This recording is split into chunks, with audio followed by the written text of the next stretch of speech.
All right, y'all. We give praise, esteem, and honor to Abba and Shamayim in the name of Yahushua HaMashiach. And we're going to pick this up in John chapter 5, verse 39. Search the scriptures, for in them you think you have eternal life, and there they was testified of me. And you will not come to me that you might have life. I receive not honor from men, but I know you, that you have not the love of Alahym in you. I come by Abba's name, and you receive me not. But another shall come in his own name, him you will receive. How can you believe which receive honor one from another, and not honor that come from Alahym only? Do not think that I will accuse you. The Abba, there's one that accuse you, even Moses in whom you trust. Had you believed Moses, you would have believed me, for he wrote of me. But if you believe not his writings, how should you believe my words? All esteem and praise to Abba and Shamayim in the name of Yahushua HaMashiach. I'm going to let y'all know this here because everybody's not here yet. And I'll repeat this several times. Shalom, Sister Kelly. Shalom, Jake.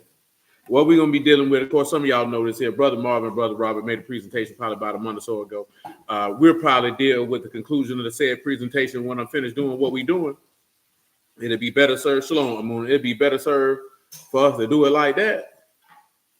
With that being said, the course of what we're going to do is we're going to deal with the particular structure of the things that I want to deal with. You'll probably deal with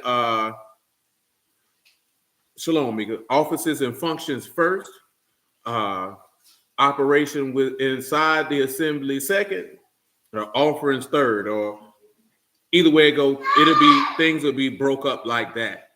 That way stuff don't run together. Something, you better pick it up. Some things is going to overlap. What's good, Zoe? You know what I'm talking about? So just be advised of that, because this is going to be more operational procedure type information. Some of this information most of you have already heard, you know what I'm saying, over the course of time. So it'll be stirring your pure minds up by way of remembrance. But we'll begin in 1 Timothy chapter 3 and verse 14. These things write I unto you. Shalom, Brother Robert. Hoping to come unto you shortly. But if I tarry long, that you may know how you ought to behave yourself in the house of Alahym, which is the body of the living Alahym, the pillar and ground of the truth. And without controversy, great is the mystery of godliness. Alahym was manifest in the flesh. Peace, each man. Justified in the Ruach, seen of Malachim, preached unto the Gentiles, believed on in the world, and received up in esteem. Now, the first thing I want to touch on is something that came to my mind while I was in the shower that pertains to this here. And then I was talking to the little homie about this here because he said they had these very same conversations. So come over here to 1 Timothy chapter 5 and verse 1. So I also seen somebody mention something about priests and multiple wives, and people be having the game twisted. We're going to go through all of this type of stuff, man, which of course, again, is going to cause for us to have what's going on, Dimitri, man? Slow, man. Delineation between the Levitical priesthood and the priesthood of Melchizedek. And when you're dealing with those priesthoods, the only difference is the operation and the execution of that priesthood. As far as the offices is concerned, as it pertains to operational procedures, saying sacrifices, it's all the same. Ain't nothing changed. And since I mentioned saying sacrifices, come to Jeremiah 7 and 22, and let me deal with that first. Since I mentioned no sacrifices or saying sacrifices, just a statement from Yahuwah himself. This is Jeremiah chapter 7, verse 21. Thus saith Yahuwah of hosts, the Alahym of Yasharal, put your burnt offerings unto your sacrifices and eat flesh. For I spake not unto your fathers, nor commanded them in the day that I brought them out of the land of Egypt concerning burnt offerings or sacrifices. But this thing commanded I them, saying, obey my voice, and I will be your Alahym, and you shall be my people, and walk you in all the ways that I've commanded you, that it might be well unto you. But they hearkened not, nor inclined their ear, but walked in the counsels, in the imagination of their evil heart, and went backwards and not forward. And since the day that your fathers came forth out of the land of Egypt unto this day, I have sent unto you all my servants the prophets, daily rising up early and sending. Yet they have not hearkened unto me, nor inclined their ear, but hardened their neck. They did worse than their fathers. Therefore you shall speak all these words unto them, but they will not hearken to you. You shall also call unto them, but they will not answer you. But you shall say unto them, this a nation that obey not the voice of Yahuwah their Alahym, nor receive correction. Truth is perished and is cut off from their mouth. Now I want you to come over here to Hosea chapter 6.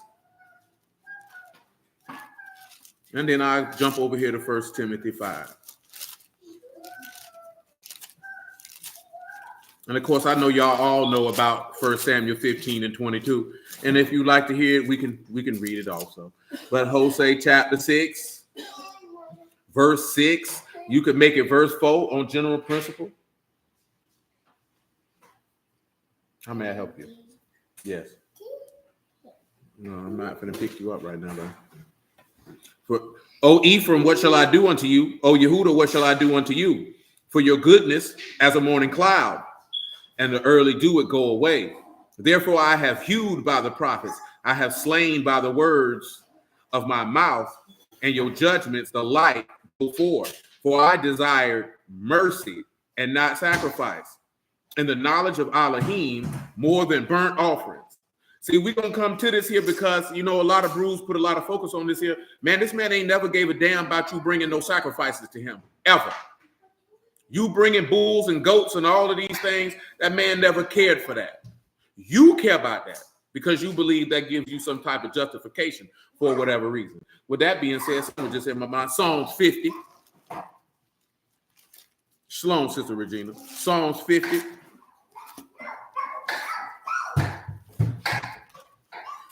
Let's see what verse I want then. 1 Samuel 15, 22.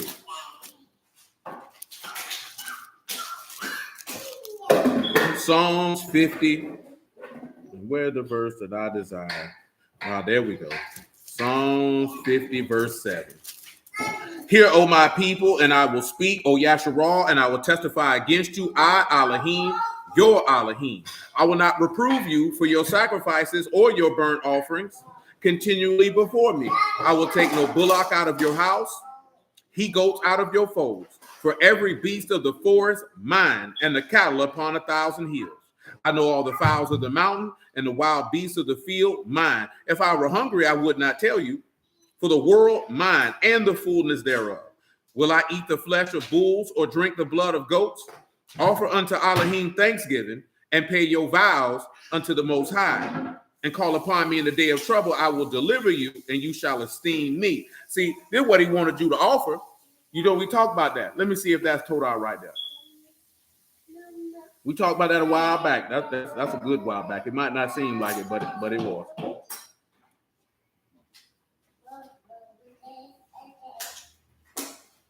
Then he said to pay to your vows. So whatever it is Torah, confession, praise, thanksgiving, give praise to Alahym. Worship songs, hymns of praise, a thank offering, a sacrifice of thanksgiving. And we'll probably end up dealing when we get to sacrifices and offerings, what that means. Get the lights up on YouTube, by the way. Hush your mouth. How about that?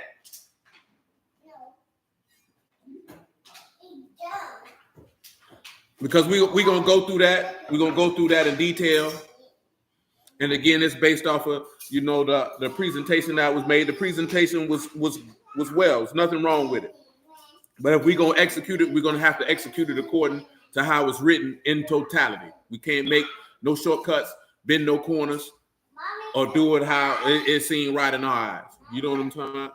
And we're going to go throughout all that, how that works, so that every single solitary person knows crystal clear what Yahuwah requires, why he requires it, how he requires it, and the execution thereof. You know what I'm talking about? Hey, hush. Hush.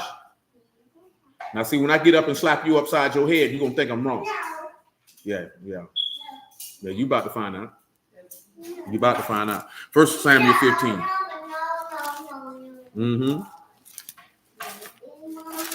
Shalom, Emma Shalom. It's funny because my little homie had told me the other day that they had some of the same conversation. And you know what he said that he told me, man?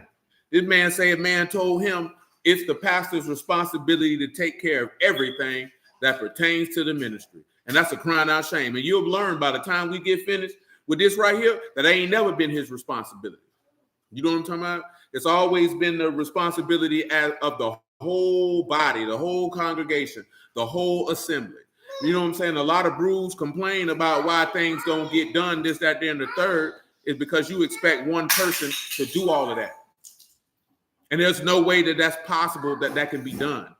You know what I'm talking about? It's absolutely no way. It's absolutely the only way a pastor would be able to pull that off is if he was already indiscriminately wealthy.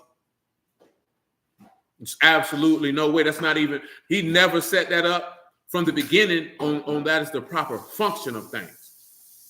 You know what I'm saying? He never has. Well, and I know where this comes from, and I've told you this on numerous occasions. It comes from the fact of whatever people have experienced or perceived goes on in the Christian church as it pertains to that. But I'm going to tell you something real. Just because somebody is wicked, and when I say wicked being disagreeable, which is one of the definitions of wrath, does not mean that the function itself is disagreeable. Improper application and function does not make the actual execution of what to be done to be tossed to the side. I told a little homie this here, man, and y'all gonna see this here, man. One of the biggest things that I hate that brews do is that they actually dookie stain on the entire setup of the financial system as it pertains to an assembly because you mad with the Christian church, and then you get in this game, and then you'll have to double back and eat all those words that you said about those things, or telling people that it was always fruits and vegetables and not actual currency, being 100% wrong. You know what I'm talking about? Because you mad with the church, or you want to call yourself trying to distance yourself from the church because you don't want to seem to be like them, yet in the same breath telling people keep the law and do the law, but that you're doing it partially. And actually speaking against the law because of your anger towards a particular organization. Just because somebody did something unfaithfully or ungodly does not make it wrong. They just did it wrong. You need to know the difference of that. And just because they did it wrong doesn't absolve us from what we're supposed to do. 1 Samuel 15, verse 22. And Samuel said, have Yahuwah delight in burnt offerings and sacrifices as in obeying the voice of Yahuwah. Behold, to obey better than sacrifice, to hearken the fat of rams. And just for context, you know, Yahuwah told Saul to go to the Amalekites and kill everything they got. And Saul kept the best of the animals and said that he would keep them for sacrificial purposes. And that's not what I told. That's why people use that passage out of context when he said, does he not have that obedience is better than sacrifice? Because it was about this man saving animals and saying he saved them to sacrifice when that is not what Yahuwah told him to do. Yahuwah told him kill everybody and everything and spare and leave nothing. Now let's come over here to 1 Timothy 5:1.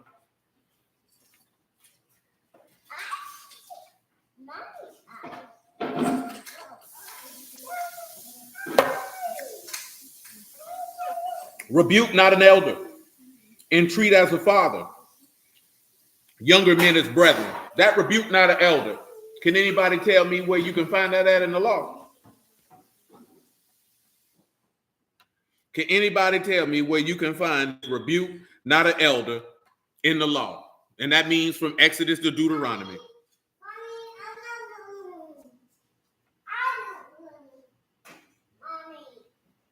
When you look at elder by definition, of course, this is presbyteros, that is elder of age, advanced in life, also term, rank, or office. Somebody who would have been of the Sanhedrin, that which was a ruler of the people or judges at that particular time, usually selected from eldermen. Those who were separate cities managed public affairs and administrated justice. And in the course of the assemblies of Mashiach, that is something that is used for bishops. Elders or presbyters are basically someone who is over an assembly or congregation of people. Can anybody tell me where you can read rebuke not an elder in the law? Because it's there. That concept is there. I seen dude today say Paul came up with his own opinion. Shalom, Brother Margaret, about a bishop having one wife. Boy, I'm trying to tell you, boy, the unlearned when it comes to a lot of things in this text is very high. It's very, very high. Anybody going once? Going twice? You say don't speak against the leader of your people? I'll allow it. Leviticus 19 and 17. Let's look at Leviticus 19 and 17, then Exodus 22, and then Numbers.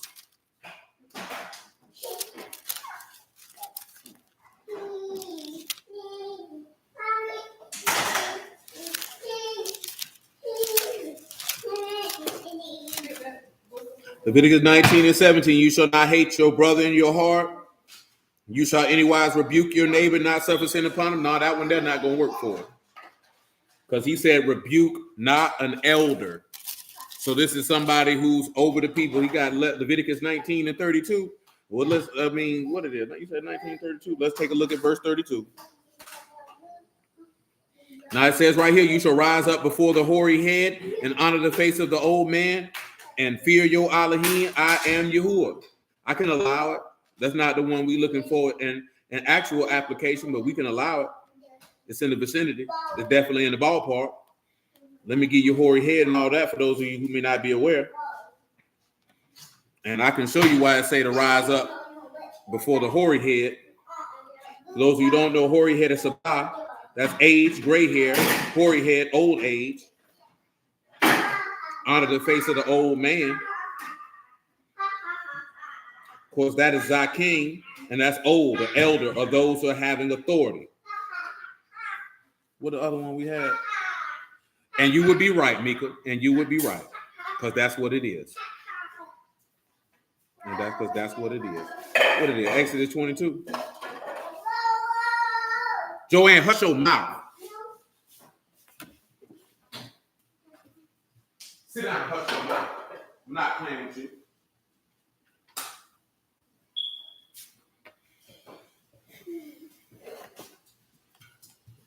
I'm gonna pass one look on that, man. Verse 28 of Exodus 22. You shall not revile the gods, nor curse the ruler of your people. Of course, we discussed that not too long ago. Let's come over here to Numbers 12, though.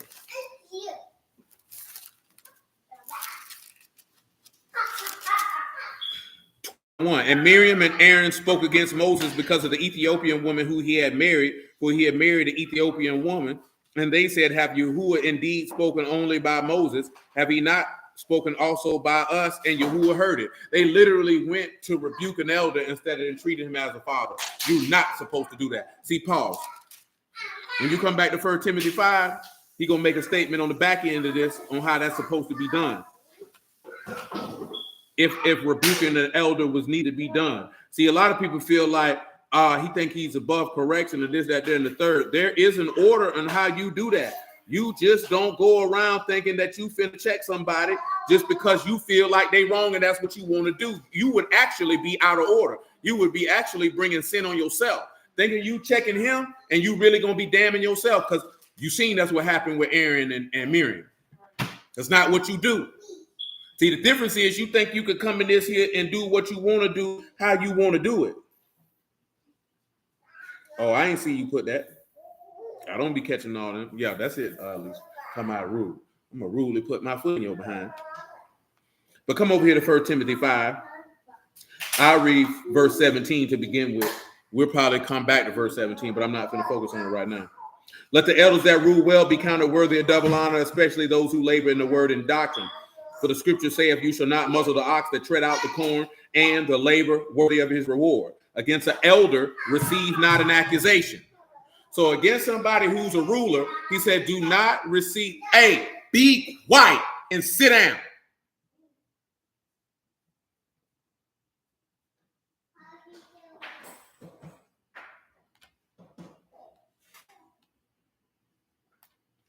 Let me give you accusation and all that good stuff. Accusation, I know y'all know this here, right? This is accusation or a charge. It is categore, a criminal charge. That means you accusing this person of a sin. Not something that you felt like they did and you didn't like it. Not something they said and you didn't like it. But you bringing a sin against somebody who is over the people. Now listen to what he said. He said, against an elder, receive not an accusation, but before 2 or 3 witnesses. So if you don't got 2 or 3 witnesses, you're not supposed to bring no type of criminal charge against somebody who over no congregation. You out of pocket. That's what you see Aaron and Miriam do, because they did that in regard to the Ethiopian woman, because they tried to say that that was a sin. I'll read it to you again. Numbers 12:1. And Miriam and Aaron spake against Moses because of the Ethiopian woman whom he had married, for he married an Ethiopian woman. See, people think that this man just writing this stuff in these letters. There's a basis for it in the law. You're not supposed to do that. You're not supposed to step to no pastor, elder, bishop, whatever you gonna call them, teacher, nobody in authority over an assembly off of an accusation that you don't have 2 or 3 witnesses to bring that to. You're not supposed to do that. And you're not supposed to, let me give you the rebuke and entreat again. Now, again, this is talking about function. How you supposed to operate. We read the verse. You ought to know how to behave yourself in the house of Alahym. You cannot come in this man's house and do what the hell you think you want to do and think you're going to be justified before his face. You're going to go to hell. When you look at rebuke, of course, this is to chastise with words, to chide, to upbraid, to rebuke. Epipleso. It say, but entreat him as a father. So if you felt like that the elder was out of pocket, then you entreat, which is, of course, we just talked about this not too long ago, paka Alahym, to call to one side, to address, to speak to admonish or exhort, to beg, to entreat, to beseech, to encourage, to strengthen, to comfort. There's a way you come at, if you would come at your daddy in that level, peace, Brother Joe, if you would come at your daddy with that level of disrespect, you a rotten bastard. You know what I'm saying? Because at the end of the day, that's how it's supposed to be. The same way as, say, a woman supposed to look at her husband as unto the Lord, you're supposed to look at somebody who's over an assembly as your literal father. This is how the interaction is supposed to be. See, let me tell you something, right? You're not supposed to, as a woman, I don't give a damn how wicked your husband is. I don't give a damn how stupid he is. You still supposed to look at him as unto the Lord. He didn't put a caveat on there and say, well, if he does this or if he does that, then you could do this. You're going to go to hell. That's not what he instructed you to do. I don't give a damn what that nigga doing. That don't give you no license to correct him. That don't give you no license to chastise him. That don't give you no license to disrespect him or disobey him. It don't. You don't have no book for that. That's your stuff. Because the book say you should be under subjection to your husband and he will rule over you. The book say you're supposed to look at your husband as unto the Lord and obey him in all things. Not obey him if he fear Yahuwah. Not submit to him if he submit to Yahuwah. You don't read that. That's your flesh. That's your pride. That's your ego. He didn't say that. Because you're allowing another person's behavior to dictate your obedience to Yahuwah, and you're going to go to hell behind that. Now, I get it. Well, what if he's stupid? Well, you married a stupid nigga. Deal with it. Deal with it. That don't give you license to buck him. Because when he stepped to you on Judgment Day, when you got to stand before that throne, he not going to ask you nothing about what he did. He going to ask you about what you did. See, because I can tell you that right now. If you come to me with something, I'm not going to talk to you about what the other person did. I'm going to talk to you about you. I don't care about what they did because they're not there. So there's no reason to mention them. I don't care. Period. That's why it's a nigga who ain't around here now mad because he want to talk about the other person. I don't care. I'm talking to you about what you did or about how you can behave. I don't care about talking about this person because they're not here. So what am I talking about them for? What am I going to talk about what they did for? They're not here to speak for themselves. The word don't allow you to do that. You have to know that if you're going to actually talk about execute judgment, you don't judge based off somebody who's not present. So the only thing I'm going to judge by is what you said you did and how you supposed to respond to the scenario that you've given me. That's it. Period. Point blank. Ain't gonna do it. And every nigga on here know that. You don't call me. I ain't saying you're lying. I wasn't there. That's what I'm gonna tell you every time. I'm not saying you lying, but I wasn't there, so I don't know that. I'm not gonna condemn somebody just because you said they did it. That's insane. The word don't allow that. That's carnal. And if any of you are going off something because somebody said somebody did something and you ain't got 2 or 3 witnesses, you're dead wrong. And I don't care who it was. I don't care if it was your husband. I don't care if it's your wife. I don't care if it's your kids. You're going to go to hell behind that. Because if you make an accusation against somebody based off the witness of one, and it came out that that witness was incorrect, now you just ran behind folly. Your law tell you not to do that. It doesn't matter who it is. If you're going to be in it, you have to operate properly. You don't run behind a false matter. You don't rest false judgment. You don't do it. He didn't say if it was your husband. He didn't say if it was your kids. Because he said if your wife got caught out of pocket, you the first one supposed to put a rock upside her head. That means you the first one supposed to check her. You don't do that. That's what they do in the world. We don't do that over here. I'll read it in Exodus in a minute. He said, I remember a convo on the app in a room, and a couple was saying if the husband tells his wife to do something against the Lord, she has to obey it even if it's sin. That's the only time she don't have to obey her husband. And that's if he asking you to sin. That's the only time you ain't got to listen to that man. You don't follow your husband if he's telling you to go against Yahuwah. That's obvious. And I'm glad you mentioned that, because I would think that wouldn't even need to be said. But just because you don't like something your husband is asking you to do, if it's not a sin, you need to do what your husband told you to do. Because if you don't want to live like that, then you don't need a husband. And if you don't have a husband, then it's on you to take care of yourself.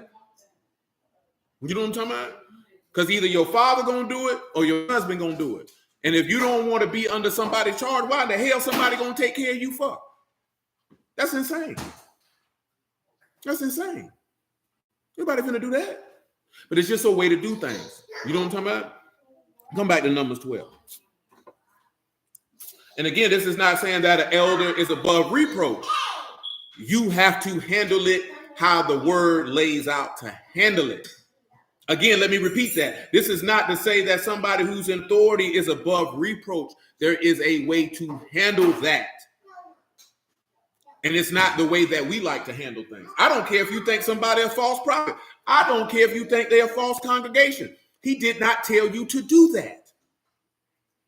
He didn't tell you to do that.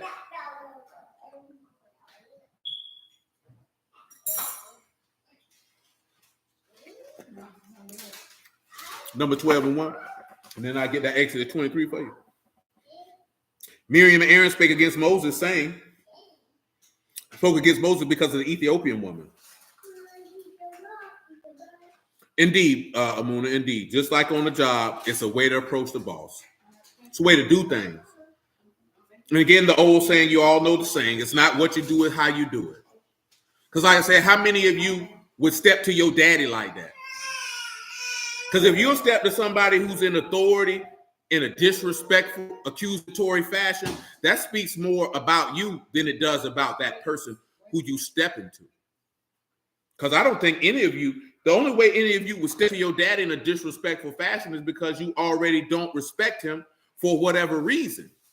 And I think because a lot of people do have issues with their daddy before they get in the word, that this is why they feel like that they can do that.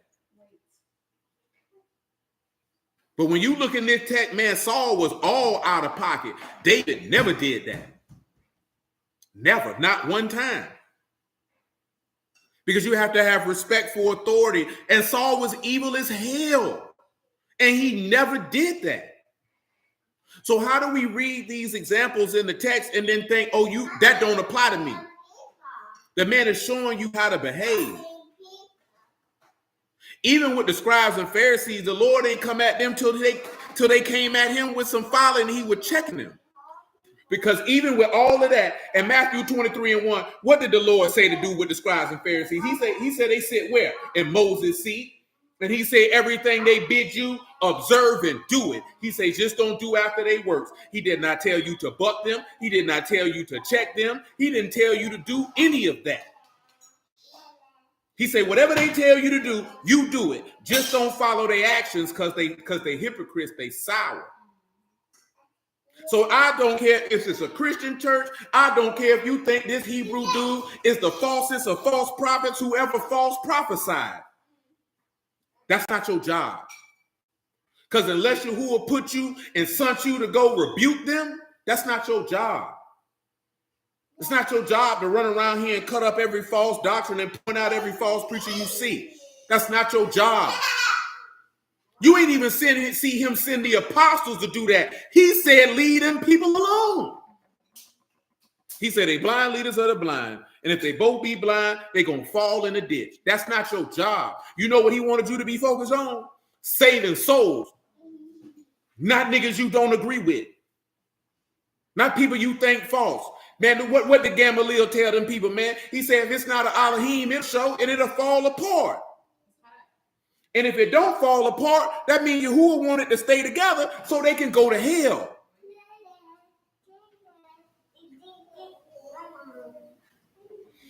My God. Numbers 12 and 2. And they said, have Yahuwah indeed spoken only by Moses? Have he not spoken also by us? And Yahuwah heard. Now the man Moses, very meek above all men which upon the face of the earth.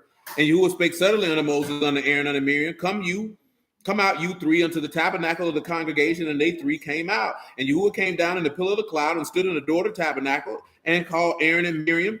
And they both came forth. And he said, hear now my words. If there be a prophet among you, I, Yahuwah, will make myself known unto him in a vision and will speak unto him in a dream. My servant Moses not so, who is faithful in all my house. With him will I speak mouth to mouth, even apparently, not in dark speeches. In the similitude of Yahuwah shall he behold. Whereas then were you not afraid to speak against my servant Moses? This is where Paul get this from. Which goes into to not rebuke or revile the ruler of your people and to not curse the gods of your people. That's not your job. You out of pocket for doing that. If you do that, you just broke the law. You telling people that they got to keep. And that means you don't know how to behave yourself in the house of Alahym. Come over here to Exodus 23 on about what I just mentioned.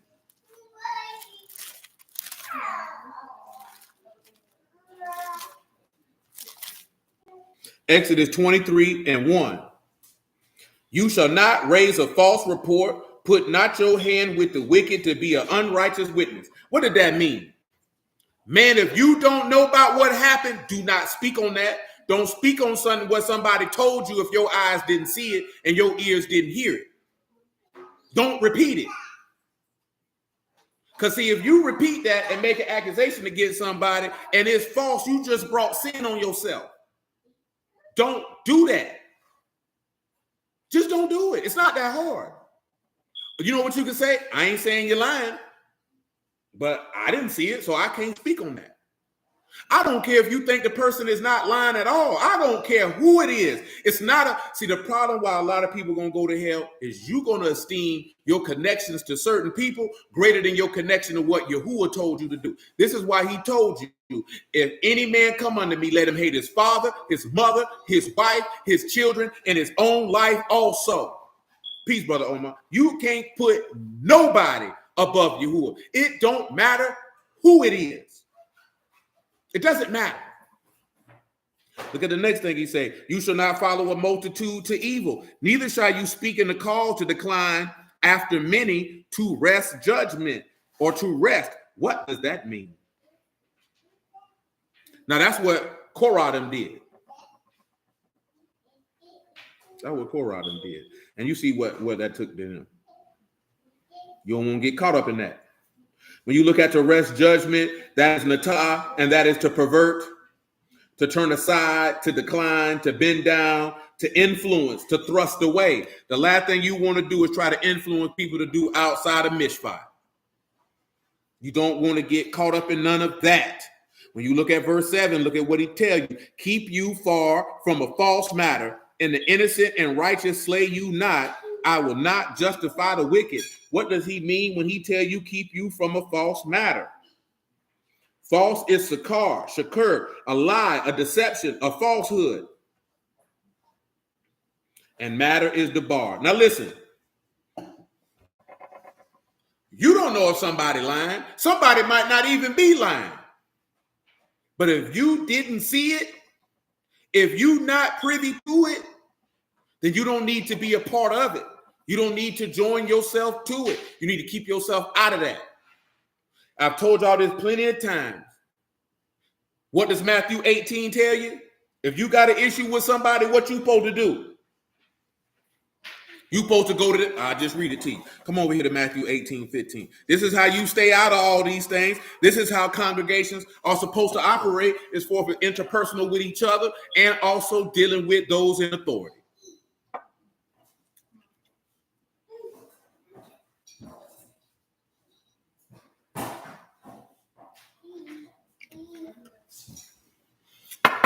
Matthew 18:15. Moreover, if your brother shall trespass against you, go and tell him his fault between you and him alone. And if he shall hear you, you have gained your brother. So again, and we read that in Leviticus 19 and 17 already. If you got an issue with somebody, you need to go to them. You don't need to tell nobody else. You don't need to discuss that with nobody else. You need to go holler at them. Because if you come to me with it, that's all I'm going to tell you. You need to go talk to them. I don't know what you're talking to me for. What you expect me to do? Ain't nothing I can do. Because if I wasn't a part of it, what you think I'm telling you? Only thing I can tell you is how you can be better in it. There's nothing that I can tell you definitively. I don't know it. I didn't see it. I didn't hear it. I wasn't a part of it.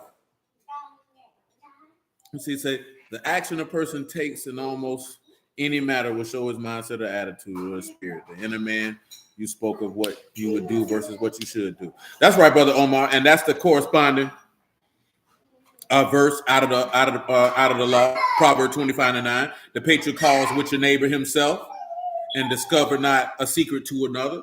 That's how the book tell you to handle that.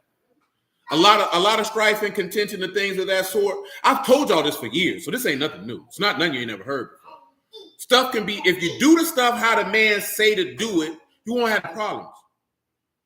See, if you have an issue and you don't say nothing, you know what ends up happening? You start developing resentment and bitterness.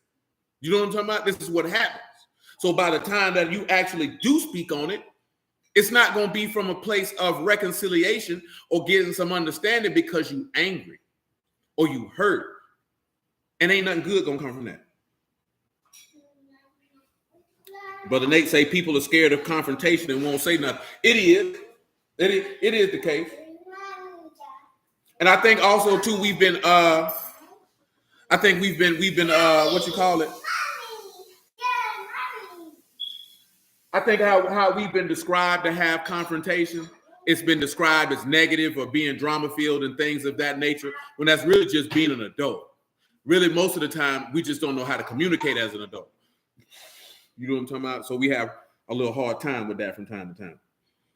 Indeed, Brother Nate, it just boils over. You don't want to do that. I told you plenty of times before. If you love somebody, the love is going to be greater than the issue, so you're going to seek to reconcile it. And it's not always going to be about who's right or who's wrong. It's going to be about maintaining the love. See, where there's no love, then you won't care about the maintaining. Because there's no love to maintain, so you're not going to care. You're going to care about being right.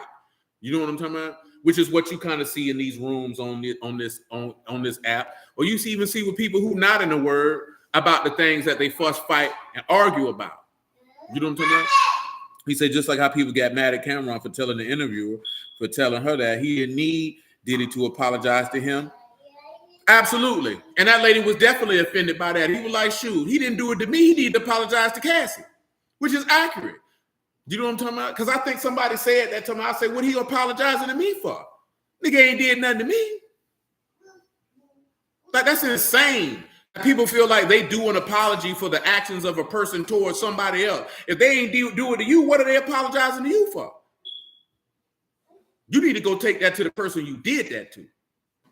Nevertheless, say some won't say anything because they said more in the conversation than what they put on, trying to cover their hand. I mean, that could be the case, but a lot of times, I think a lot of people aren't raised to have that you can confront somebody and it's not an issue like it's got to be like, it's a severe problem. Because most people are not accustomed to that. Most people are just not accustomed to that. That's an adult and mature way of handling things because, again, it's about the love. You know what I'm saying? It's not about, oh, I'm trying to hurt this person's feelings or be right. It's about, hey, this hurt me, or I didn't care for this, or this bothered me. This my nigga, or this my husband, or this my wife, or this my child, whatever the case may be. And I want to make sure that the bond stay tight. You understand? This is why that Job 41 say that about his scale, so no air get through. See, you don't realize when you don't do these things like this man say to do it, this is how the prince of the power of the air get in. See, Satan he's an adversary. He's an accuser. He's looking for any rhyme and reason to be able to get in to cause some manner of chaos. What is chaos is disorder, is dysfunction. That's what he's looking for.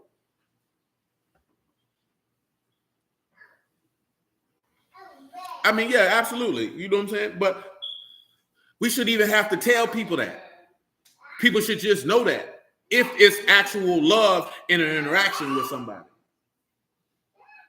Let's read Matthew 18 and 15. Remember, all this is stemming from 1 Timothy 5 and 1. Rebuke not an elder. And this is how you ought to behave yourself in the house of Alahym. See, behaving yourself in the house of Alahym is just not what you do when the word comes. Because if you in Mashiach, you in his house, and you ought to know how to behave because he is the house. You got to know how to behave. If you're going to dwell in him and he dwell in you, it's the way to do things. You know what I'm talking about? Matthew 18 and 15. Moreover, if your brother shall trespass against you, go tell him his fault between you and him alone. And if he shall hear you, you have gained your brother. But if he will not hear, take with you one or two or more, that in the mouth of 2 or 3 witnesses every word may be established. And if he shall neglect to hear them, then tell it to the assembly. But if he neglect to hear the assembly, let him be unto you as a heathen man and a publican. You know what I'm talking about? And that's how that's supposed to be done. You go to them. They don't want to hear you. If there are 2 or 3, 1 or 2 more people who can bear witness to the situation, not about what you heard, not about what somebody told you, not about what you think going on, but what you can bear true witness to. And if they don't want to hear them, then you take them to the whole congregation. See, most people don't want to do that because you thinking you don't want nobody in your business, or you think that that's some type of drama. No, nigga, that's godly execution when there's an issue. This is how it's supposed to be done. I've told you this for over 10 years. This is how it's supposed to be done. This is how it's supposed to be done. And I told you, if you don't want to do that, then I don't want to hear nothing. Don't come to me with nothing about nothing. Because this is how the book tell you to deal with it. Because if you come to me and say you got an issue with such and such, I'm going to tell you, go talk to them. Don't talk to me about it. I don't even want to hear about it. I don't care to know the details. To be 100% honest with you, I don't want to know. I don't care. I'm not going to ask. I'm not going to inquire. I'm going to stop you. I don't want to hear that. Because if you ain't told them, I don't know what you're telling me for. Unless you asking me what you think I should do, how to handle this. How should I move and navigate it? Because I don't want to hear it. Go talk to them and get that figured out. That's not hard. It's not hard. We wouldn't have the issues that people say that most Hebrews have if you just do it like he said do it. But I also know a lot of the issues that people feel like Hebrews have is because niggas don't love each other for real. Do you know what I'm talking about? They don't really love each other for real. And that's the problem. You know what I'm talking about? And that is the problem. Now, how you rectify that problem? Really ain't no way to rectify that problem. Because if the love of God ain't in you, it ain't nothing I can do to put it in you. Because if you got the love of God in you, you're going to love your people, period. Let me show you what we're talking about. What it is, Luke 18. And then we get to some of these offices, man. Run down these courses. Bring it back to your memory. That's just that instance with Moses from that 1 Timothy 5 hit my mind when I was in the shower. So that's why we led with that. Because the boy were talking about something and my mind drifted to that. And then that's why we came with that. Luke 17 and 1. I'm sorry, I was incorrect.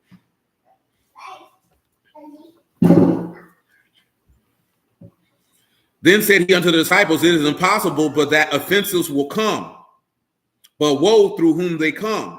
It were better for him that a millstone be hanged about his neck and cast into the sea, that he should offend one of these little ones. Take heed to yourselves. If your brother trespass against you, rebuke him. And if he repent, forgive him. And if he trespass against you 7 times in a day, and 7 times in a day turn again to you, saying, I repent, you shall forgive him. Definitely. Absolutely, Brother Omar. And this is as simple as that. Because sometimes you shouldn't take somebody's trespass against you personally. Some people are not intentionally trying to trespass against you. Sometimes it's just you taking stuff personally. Then you have to be able to analyze, is this a trespass or are you just being emotional? Because that could be two different things. Sometimes brothers, and I'm telling you from my own personal experience, sometimes brothers take certain stuff and it's really their emotions to perceive that it's an offense and a trespass that has not existed because they in their feelings. And instead of being adult enough to say they in their feelings, they multiply something greater than what it actually is. To be honest with you. It happens. You know what I'm saying? It's okay. You just got to have the skill, if you're a part of that, to know how to deal with it.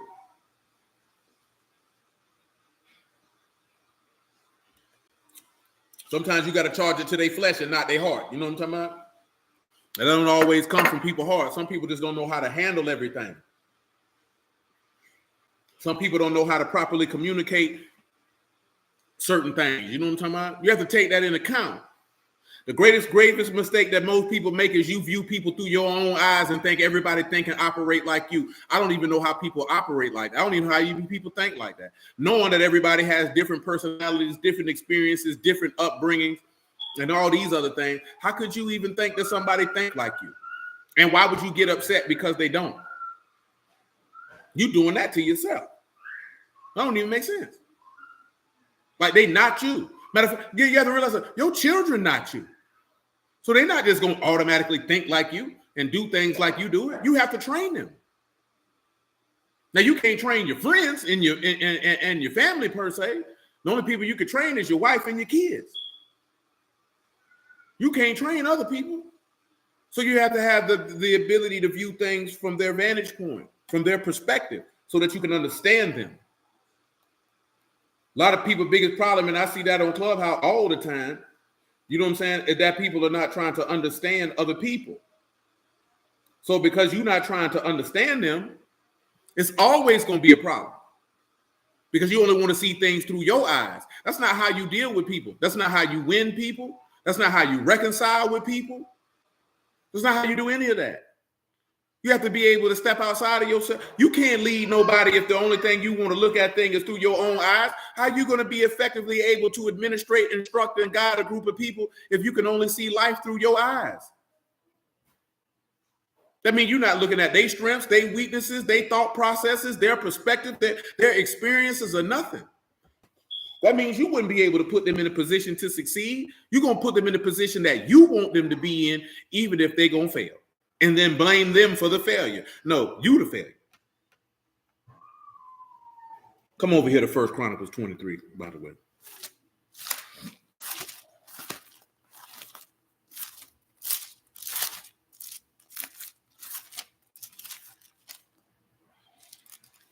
Indeed, Joseph. Indeed.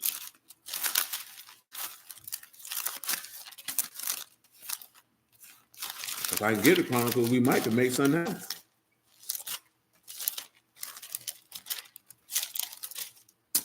First Chronicle 23:1. And of course, we're going to spend a lot of time doubling through numbers. This week, Yahuwah willing, probably might just be with all offices and administrations thereof.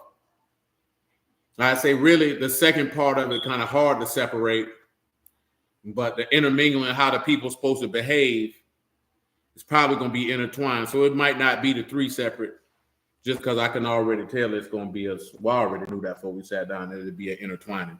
And then offerings and all that stuff will be last, because offerings is not really that detailed. It's really kind of short, sweet, and to the point.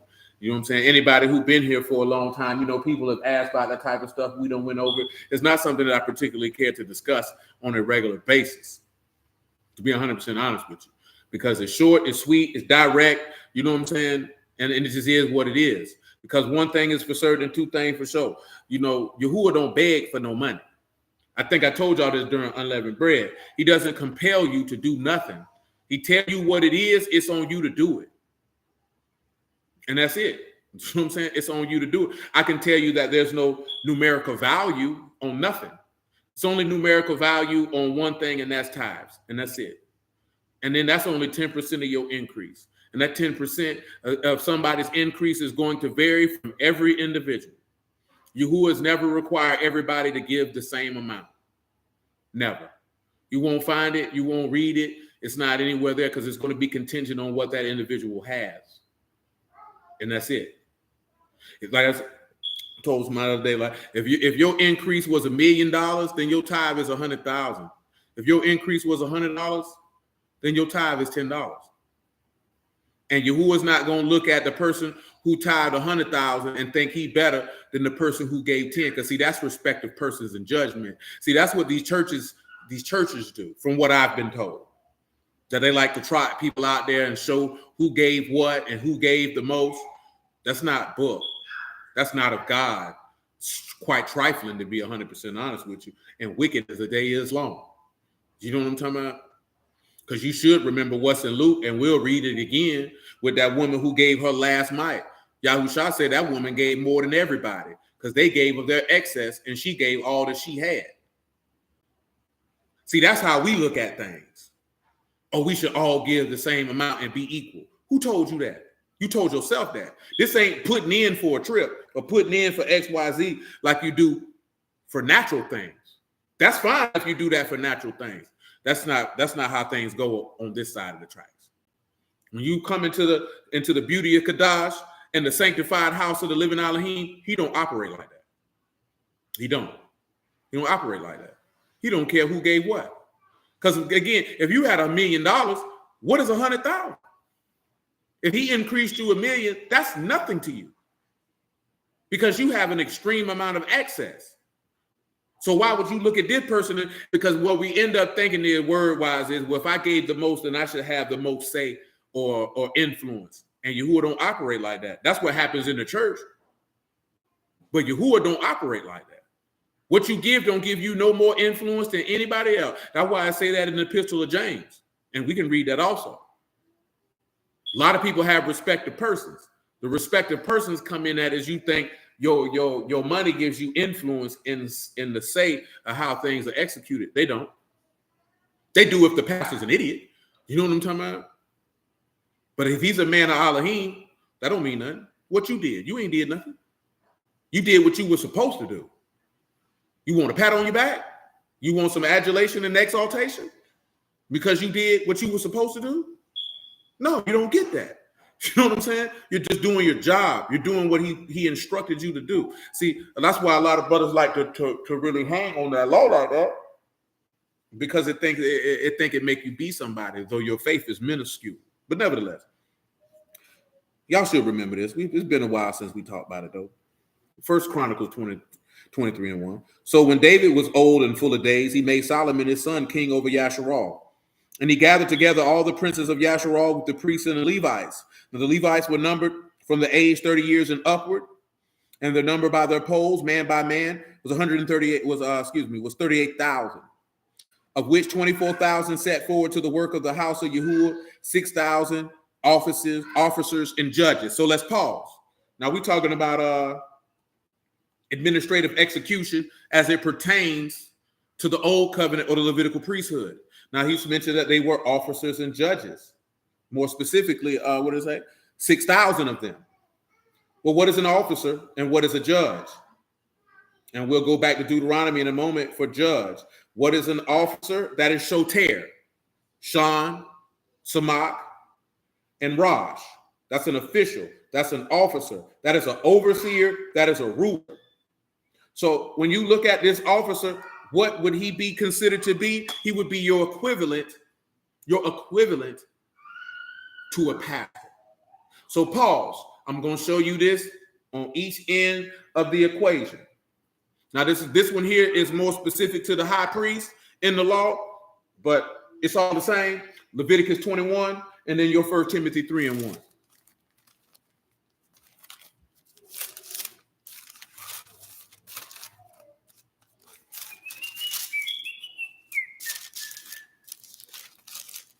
Leviticus 21:1.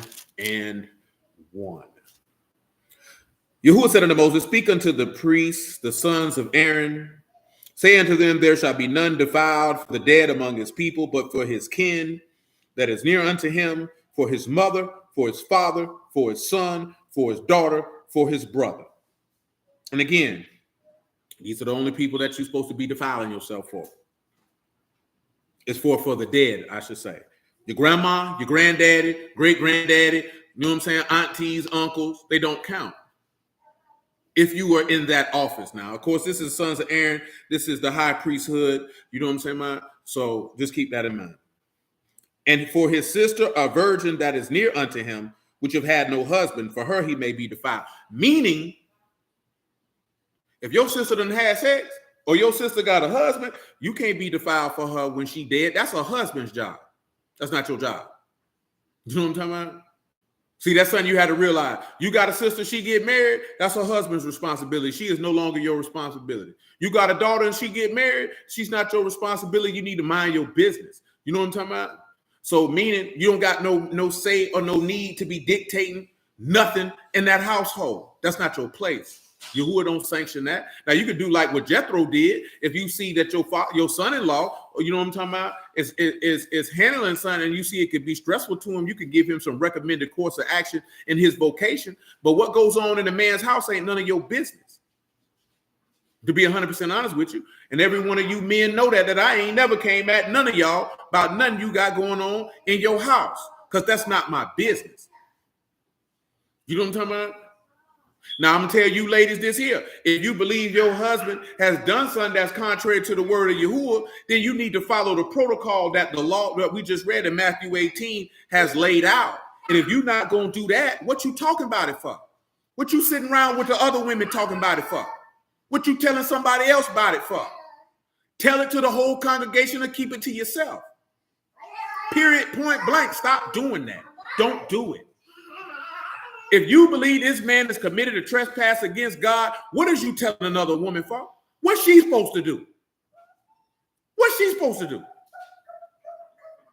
What is she supposed to do? That's a genuine question. What is she supposed to do? She supposed to go check it? Because if you ain't telling her so you can pray about your husband, what you telling her for? Like, I don't understand it. And I'm not necessarily saying any of y'all done did that. Maybe you have. Maybe you haven't. I don't know. None of my business. I know what I done seen and heard a lot of people say since I've been in this word for 15 years, and it never made sense to me. If you believe this man is contrary to the will of God, why have you, and y'all are part of a group of believers, why have you not brought that in front of the whole group of believers and let them judge the matter? Because telling this person and that person, what is that doing? That's doing nothing but causing confusion, chaos, that murmuring and complaining. And the book told you not to do that. So again, what I'm laying out, and by the grace of Yahushua, we're going to lay out completely how the man want his house to operate. All I'm telling you is how this man want his house to operate. It's not hard, it's not difficult, it's how he wants his house to operate. And that's it. You don't read nowhere in the text where Moses got intimately involved in nobody's household. You don't read where Samuel did it. You don't read where none of them men did that. Because that's not business. You know what I'm talking about? Simple as that. Now, I know it's a lot of people who in this word, whether Christian or Hebrew, that are over congregations and have themselves intimately involved in people's personal lives and households. They out of pocket. That's all I got for you. They wrong. That's not how it's supposed to be. That's not your business. That's not your place. You do not have authority over men's lives. You have authority over the body and over the house of Alahym. That's it. And over the body, meaning as it pertains to the operation of the house of Alahym. When these people go home, you ain't got no authority over them people, man. Because your job is to protect them, to watch over them, to guide them. That is your job. Not to dictate to them, not to rule over them. That is not your job. That is not your job. You won't find that nowhere in this book. That is not your job. So when you see an individual moving in that capacity, then you know Yahuwah ain't sent them. Yahuwah ain't sent them. That's not your job. The law don't support it. The epistle letters don't support it. The gospels don't support it. Is it the elder's job if he sees somebody out of pocket to correct them? Yes, according to the word. If he's a privy and aware to something that could be a danger to their soul, yes, he's supposed to correct them. But he can't come correct you because you said somebody did something and he's not aware of it, and you haven't brought that accusation with that person standing right there. He can't go correct them. You can't say, my husband slapped me, and then I'm supposed to just go correct them because you said that. And that's not to say that this nigga didn't slap you. Because I'm going to tell you something. If you came to me and you told me your husband slapped you, the first thing I'm going to tell you is I would recommend you leave if that's what happened. And then we can deal with that after that. If that's what really happened, I would recommend that you leave right then. Why are you going back somewhere if somebody done hit you? Leave if that's what happened. Because I don't know if it happened or not. I wasn't there. I'm keep hammering that home because your law tell you out the mouth of 2 or 3 witnesses shall all matters be established. If you weren't there, you cannot condemn anybody on until a diligent search has been done to see who shall and who shall be condemned. That's what your law say. And we'll get into that because that's in operational procedures. You know what I'm talking about? More specifically in Deuteronomy. Stop it.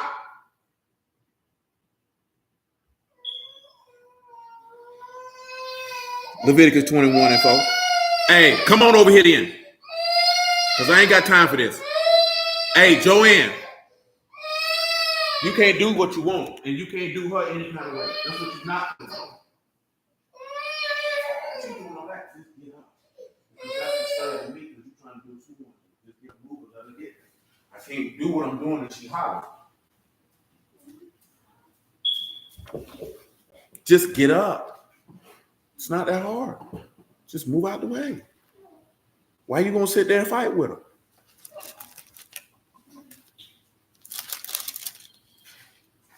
Leviticus 21 and 4. He shall not defile himself, a chief man among his people, to profane himself. You shall not make baldness upon their head, neither shall you shave off the corner of their beard, nor make cuttings in their flesh. They shall be Kadash unto their Alahym, and not profane the name of their Alahym. The offerings of Yahuwah made by fire, the bread of their Alahym they do offer, therefore they shall be Kadash. They shall not take a wife, a whore, or profane. Neither shall they take a woman put away from her husband, for he Kadash under his Alahym. For those of you who are not aware, and I'm telling somebody this shoot, good 11, 12 years ago, this son a lot of brood don't realize. If you believe Mashiach is a high priest, we had to be born again. High priest can't marry no whore. Can't marry no whore. You don't realize that. Man, you can't do that. Man, you can't be no high priest and marry no whore. That's impossible. Now, why do you think Paul said, man, you know what I'm talking about? Now you make the, let me just get it because I'm going to say it wrong. 1 Corinthians chapter 6.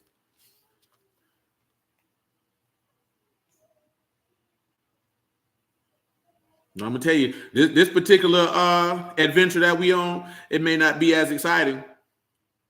But again, this is procedural information. And it is what it is. And every piece of information ain't always going to be stuff that get provocative to get the people going. 1 Corinthians 6 and 13. Meats for the belly, belly for the meats. But Alahym shall destroy both it and them. Now the body, not for fornication, but for the Lord, and the Lord for the body. Alahym have both raised up the Lord and will also raise up us by his own power. Now you know that you are the body, your bodies are the members of a Mashiach. Shall they then take the members of a Mashiach and make the members of a harlot? Alahym forbid. What? Know you not that which is joined to a harlot is one body, for two saith he shall be one flesh, but he that is joined to the Lord is one ruach. And this is why he said that the high priest can't do that. High priest is representative of Yahuwah on the earth to an extent. He can't be married to no whore. So I know a lot of people, especially probably more so women, probably would not want to hear that. But guess what? Most of the people they wouldn't be classified as that. But if you were a son of Aaron, you couldn't marry no whore. Couldn't do it. You know what I'm talking about? Or a profane woman. Say, why would it speak on marrying a woman that has been put away? That's not lawful. Oh, that's just for the priest, high priest to be specific. Remember that go back to remember when we go look in Ezekiel 44. I'll grab it right now. Listen, right? They shall not take a wife, a whore, or profane, neither shall they take a woman put away from her husband. He is Kadash unto his Alahym. A priest under the Levitical priesthood, high high priesthood of Aaron could not marry a profane woman or whore. Let me get those definitions for you just so you know. We still hold in 1 Chronicles 23. And again, this is not for everybody. This is for a high priest, the chief man amongst the people. So again, this is not an instruction for everybody. I just had to make that clear. You know, whore is a nah. That's somebody who plays the harlot in this instant or acts as a harlot. You know what I'm talking about? That means that literally she is a whore. What is a profane woman? That is a kalal, and that is someone who is defiled or profaned by divorce. You know what I'm talking about? So let's come over here. 7 and 1. Because I know a lot of people deal with that divorce and remarriage stuff, this, that, there, and the third. Before a chief man, the high priest, he couldn't marry. A woman who had been divorced would be literally profane. She's defiled. You know what I'm talking about? That ain't something, no, not that might could be for another man, but not for you. See, a lot of people won't hear that. That could be for another man. That ain't for you, though. You can't, that's not a woman for you, sir. Romans 7:1. Know you not, brethren, for I speak to them that know the law, how the law have dominion over a man as long as he live. For the woman which have a husband is bound by the law to husband so long as he live. But if the husband be dead, she is loose from the law of husband. So then, if while husband lives, she shall be married to another man, she shall be called an adulteress. But if the husband be dead, she is free from that law, so that she is no adulteress, though she be married to another man. Wherefore, my brethren, you will also become dead to the law by the body of a Mashiach, that you should be married to another, to him who is raised from the dead, that we should bring forth fruit under Alahym. Let's swing over here to Ezekiel 44. And of course, like I said, a lot of stuff is going to be a rehash on things we dealt with in the past. Stir up your pure minds by way of remembrance. You know what I'm talking about? It's never a bad time to do that. I can tell you that. Ezekiel 44 and 20. Shalom, Brother Marvin. Never a bad time to do that. Neither shall they shave their heads, nor suffer their locks to grow long. They shall only poll their heads. Neither shall any priest drink wine when they enter into the inner court. Neither shall they take for their wives a widow, nor her that is put away. But they shall take maidens of the seed of the house of Yasharal, or a widow that had a priest before. So, of course, that's leading into the aspect of you being remarried back to a Mashiach.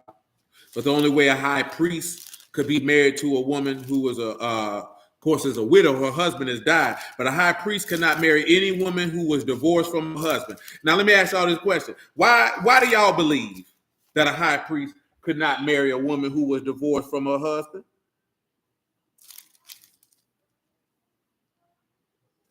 Why do y'all believe a high priest could not take a woman who was divorced from her husband? Why do y'all believe? Why y'all think that? What you think about that?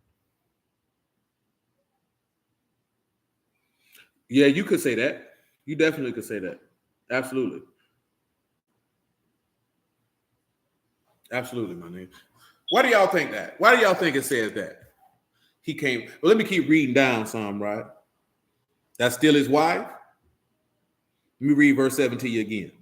You shall not take a wife, a whore, or profane, neither shall you take a woman put away from a husband. He's Kadash unto his Alahym. You shall sanctify him, therefore, for he offered the bread of your Alahym, he shall be Kadash unto you. For I, Yahuwah, will sanctify you, Kadash. The daughter of any priest, if profane herself by playing the whore, she profane her father, she shall be burnt with fire. The covenant that was made, bond to her husband long as he lived. Listen, right? And this goes back to what's in Timothy also about having rule over your children. Man, that man just told you, reflection of Yahuwah. Man, that man just told you, man, if you was a high priest and your daughter was out here horned, man, that's disrespecting. You done defiled your daddy. We got to kill you.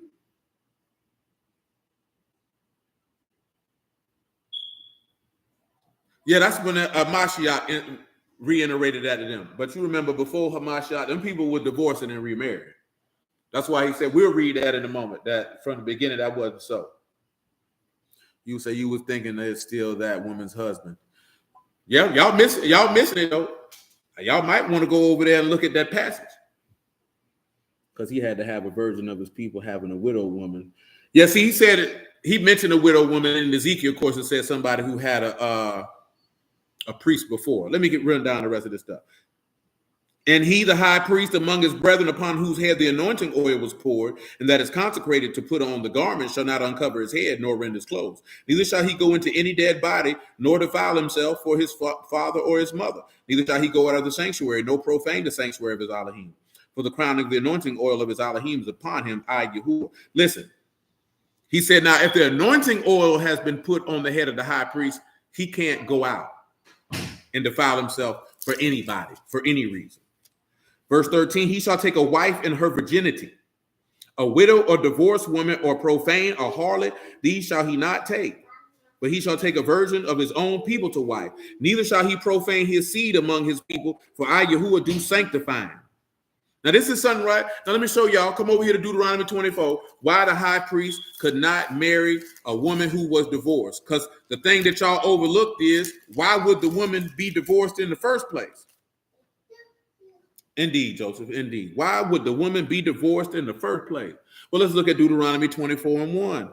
When a man have taken a wife and married her, and it come to pass that she find no favor in his eyes, because he had found some uncleanliness in her, then let him write her a bill of divorcement and give in her hand and send her out of his house. This is why the high priest couldn't marry a divorced woman. It's seen on that woman. See, you have to remember, right? People then didn't divorce for why people divorce now. You know what I'm talking about? Oh, I'm not happy, and this, that, there, and the third. You know what I'm saying? Come over here to Mark 10 right behind this. And what is uncleanliness? Erva, nakedness, nudity, shame, indecency, improper behavior, disgraceful behavior, and a blemish. That means this woman has committed a sin. This is what he done put her away for. She has committed a sin. So you got to go. He said, high priest, you can't marry a sinful woman. That's why he stated, you can't profane your seed. You can't make your seed common because he sanctified you. Come over here to Mark 10. And Mark 10 goes to Malachi 2 for those who are not aware. I mean, yeah, I said Mark 10. I'm looking at Matthew. My bad. Then I'll get First Timothy 3. Mark 10:1, and there arose from thence and come from the coast of Yehuda by the farther side of Jordan, the people resort unto him again as he was wont, and he taught them again. And the Pharisees came to him and asked him, is it lawful for a man to put away wife, tempting him? And he answered and said unto them, what did Moses command you? They said, Moses suffered to write a bill of divorcement to put away. Yahushua answered and said unto them, for the hardness of your heart he wrote you this precept. But from the beginning of creation of Alahym made them male and female. For this cause shall a man leave his father and mother and cleave to his wife. And they twain shall be one flesh. So then they are no more twain, but one flesh. What therefore Alahym have joined together, let no man put asunder. And in the house his disciples asked him again of the same. And he said unto them, whosoever shall put away his wife and marry another, commit adultery against her. And if a woman shall put away her husband and be married to another, she commit adultery. We could come to Matthew 19 also. This is a tad bit different verbiage.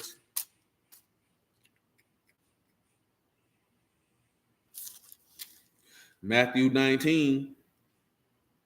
Well, it's about the same. Well, no, this is a tad bit different. Matthew 19:8. He said unto them, Moses, because of the hardness of your heart, suffered you to put away your wives, but from the beginning it was not so. I say unto you that whosoever shall put away his wife except for fornication, and shall marry another, commit adultery. And whoso marry her, which is put away, do commit adultery. His disciples said unto him, if the case of the man be so with wife, it is not good to marry. So don't think that the thought process of people in 2024 on not wanting to get married is a new thing, because clearly that was something going on then also. You know what I'm talking about? So when you look at that, man, if a woman's getting put away according to the law, it should have been for uncleanliness. Now, of course, you know, from Malachi 2, he said he hate putting away. He made them one that he might have a godly seed. You can pick that up in Malachi 2:14, and that's what you're going to see. Let's go look at it. And after that, 1 Timothy 3. This is stemming from 1 Chronicles 23:6 as it pertains to officers, because an officer is an overseer or a ruler. So David made courses for the priests to operate in their jobs. So when we come back over here to the New Testament, and you see he says some apostles, some prophets, some evangelists, some pastors, some teachers. These are different courses, just like you see over here. And they're supposed to operate in a particular fashion that the service of Alahym might be executed. See, you can be an elder and not be a pastor. Meaning, you could be an elder simply of being an elder. That does not mean that you are over an assembly. That doesn't mean that. Every elder is not over an assembly. You understand? Malachi 2. Verse 14. Yet you say, wherefore? Because you who have been witness between you and the wife of your youth, against whom you have dealt treacherously, she is your companion, the wife of your covenant. In this particular passage, he is admonishing the men, not the women.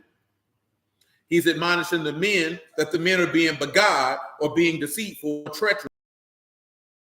Not make one, yet he have the residue of the ruach, wherefore one, that he might seek a godly seed. Therefore take heed to your ruach, and let none deal treacherously against the wife of his youth. For Yahuwah, the Alahym of Yasharal, saith he hate putting away. For cover violence with his garment, saith Yahuwah of hosts. Therefore take heed to your ruach, that you deal not treacherously. Let's come over here to 1 Timothy 3.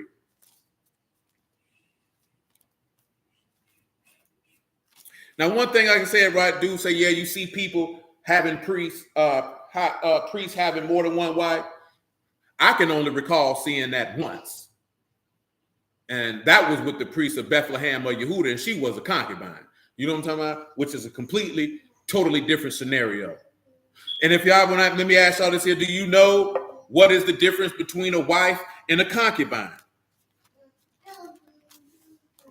Does anybody recall what is the difference between a wife and a concubine?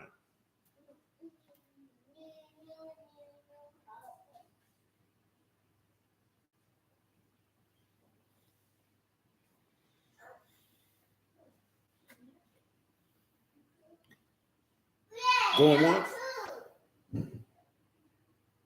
Going twice? Yes. He pooped. He pooped. You poop.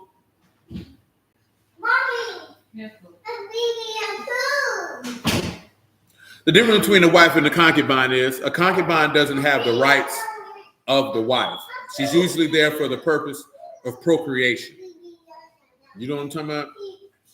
She doesn't have the same status in the house as the wife. That's the difference between a wife and a concubine. You know what I'm talking about? And there's that. 1 Timothy 3:1. That's right. There it is. Doesn't have authority or inherited rights. That is the gist of it.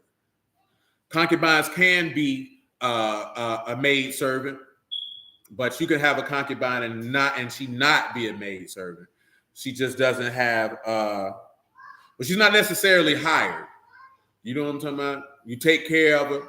She very well gonna live under your roof, but she doesn't have the same status as your wife.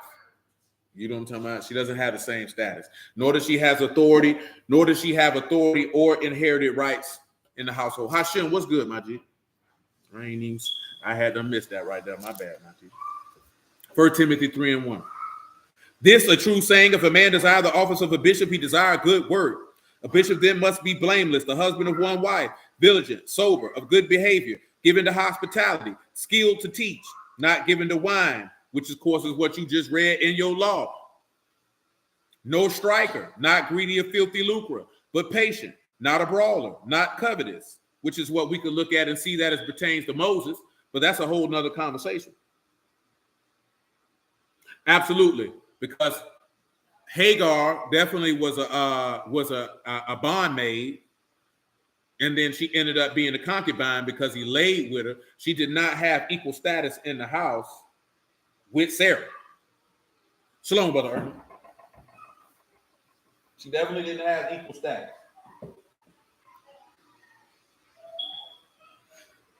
One that ruled his own house, having his children in subjection with all gravity, which you just seen that with the daughter if she plays the harlot in Leviticus. For if a man know not how to rule his own house, how shall he take care of the house of Alahym? Now I want to look at the word care here. And again, through this here, we ain't got to rush through it. We not gonna rush through it. And you ain't got to say we ain't got to, because we not. So there's that. We say there's concubine doesn't have a covenant, correct? That is accurate. That is accurate.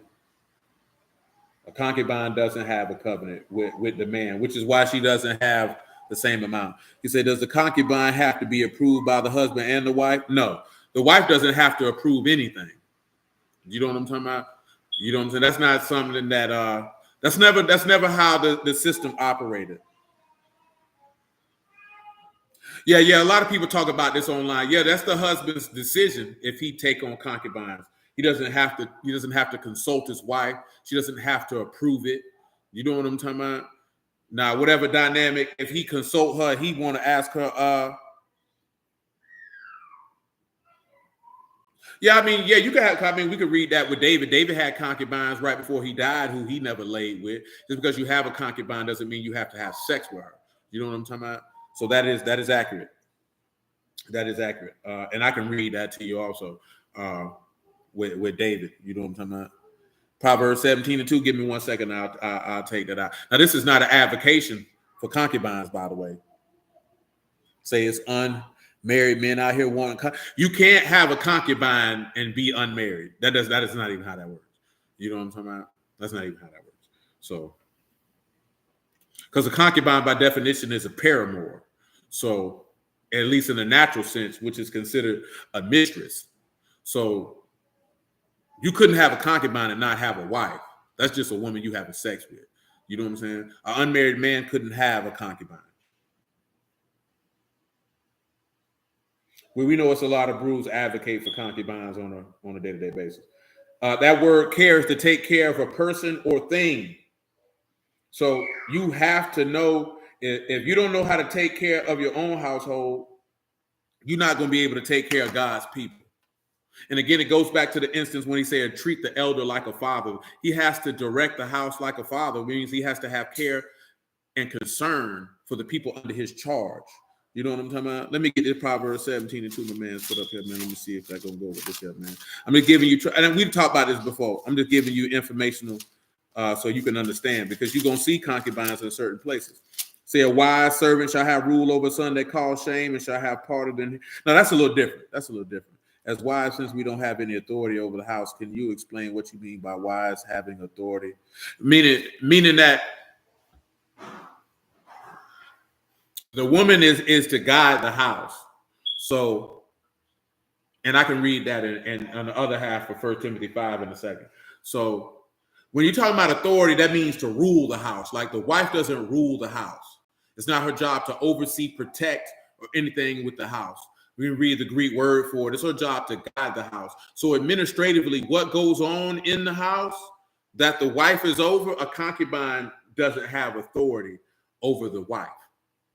That's what you seen with Hagar when she was like, Sarah was like, yeah, she got to go, and her son can't inherit with mine. She got to slide. She can't stay here. You know what I'm talking about? It grieved. See, the thing to look at is Abraham wasn't grieved about Hagar. He was grieved about the boy. You know what I'm talking about? He probably wouldn't have cared about putting Hagar out. He didn't want to put out the boy. You understand? Let me get you that spot with David not laying with his concubines. Come over here. I think it's in Samuel. Let me find it. No, that ain't it. It's been a long time since I read it. I can see it in my mind in my old study Bible. Say a wife's position is like a chamber. That is a good way to put it, good sir. She is definitely like a chamberlain. I want you to come over here and I can give y'all the definition of chamberlain in a moment. Second Samuel 5:13. And I just show you where David took concubines. You can make it 5:12. David perceived that Yahuwah established him king over Yasharal, that he exalted his kingdom for his people Yasharal's sake.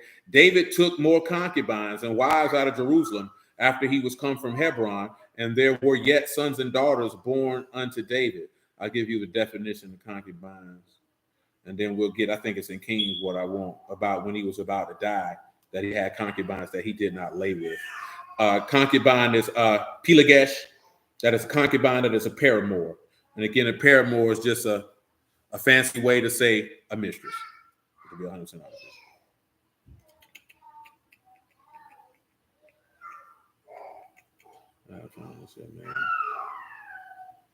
This is right before David died. So it is. There it is. Second Samuel chapter 20, verse 1. I said Chronicles, but King, but yeah, that's 2 Samuel 20, verse 1. There happened to be there men of Belial, whose name Sheba, the son of Berechiah, a Benjamite. He blew a trumpet and said, "We have no part in David, neither have we an inheritance in the son of Jesse, every man to his tents, O Yasharal." So every man of Yasharal went up from after David, followed Sheba, the son of Berechiah. But the men of Yehuda clave unto their king from Jordan even to Jerusalem. David came to his house at Jerusalem, and the king took the 10 women concubines, whom he had left to keep the house, and put them in ward and fed them, but went not in unto them. So they were shut up until the day of their death, living in widowhood.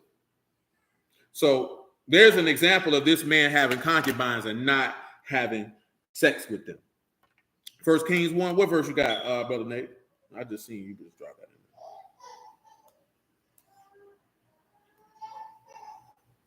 there. Now, again, this is for you to understand, because I don't know if any of y'all have read these things. Yeah, there it is.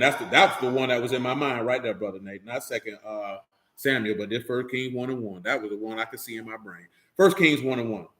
Now, King David was old, stricken in years, and they covered him with clothes, but he got no heat.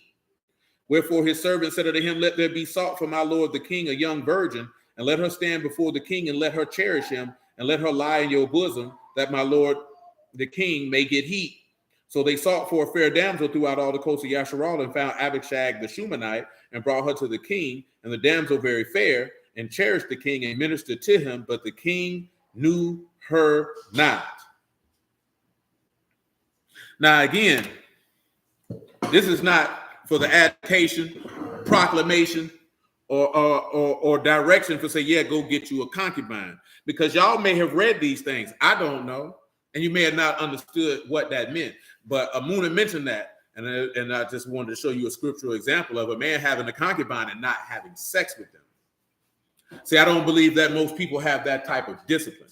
Now, what Monte was asking is really what's in Malachi 2 about not dealing treacherously with the wife of your youth. Because a lot of dudes are taking concubine, but they're lying to their old lady about it. You know what I'm talking about? Now, if I told you before, I'm not here to direct or anything what a dude do with his wee-wee. I genuinely don't care. You know what I'm talking about? Because if you believe you can have your 4, 5 wives, 10, 15, that's between you and the Lord. I don't really have the care, concern, patience, endurance, in any shape, form, or fashion, or go back and forth with somebody about that. You know what I'm talking about? I can give you the information. You can do what you want to with it. You understand? But when it pertains to things of that sort, that's just what that is.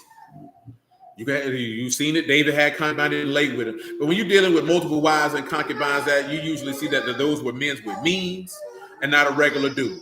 But to go along with what Mika mentioned, you cannot have a concubine and you don't have a wife. See, he don't want you to be a concubine. He wants you to be a whore. You know what I'm talking about? He said it's for the wife who is not able to care. Not necessarily. So you insert instead of having sex so many ways, but she can be for carrying the child. She's really there for the man's sexual pleasure. You know what I'm saying? Because David had plenty of women who could have kids, and you just seen he took concubines. So what you referring to is like what you seen what Rachel and Leah did with their handmaids, or like what Sarah did with Hagar. But that's not always necessarily the case. The concubine is really strictly there for the physical pleasure of that man. That's what she's there for. You know what I'm saying? As harsh as that might sound. Come over here back to 1 Timothy 5.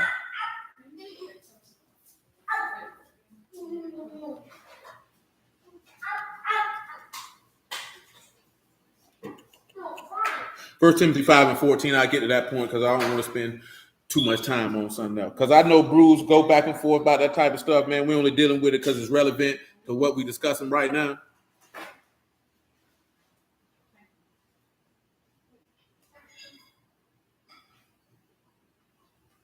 First Timothy 5:14. Well, let me read you. Never mind. We'll just do that. Well, I'll read you 13. And withal they learn to be idle. And this is talking about widows, obviously, younger widows. Wandering about from house to house, not only idle, but tattlers and busybodies, speaking things which they ought not. And I'm going to tell you this here. For every last one of you women, there's one woman sitting in this house, any one of you women on this stream, any women in your clubhouse room, if you are married. Because he was talking about young women who weren't married. If you married and you got time to go from house to house, tattling and being a busybody, your husband ain't doing his job. You got too much goddamn free time. I ain't going to lie to you. Because you shouldn't have no time to be able to do all that. You know what I'm talking about? So each one of you men, you need to consider that. If that's going on with your old lady, that's not her fault. That's your fault. It's her fault for her behavior. It's your fault because you ain't got for her nothing to do. Because she shouldn't have that time to be invested in nothing other people got going on.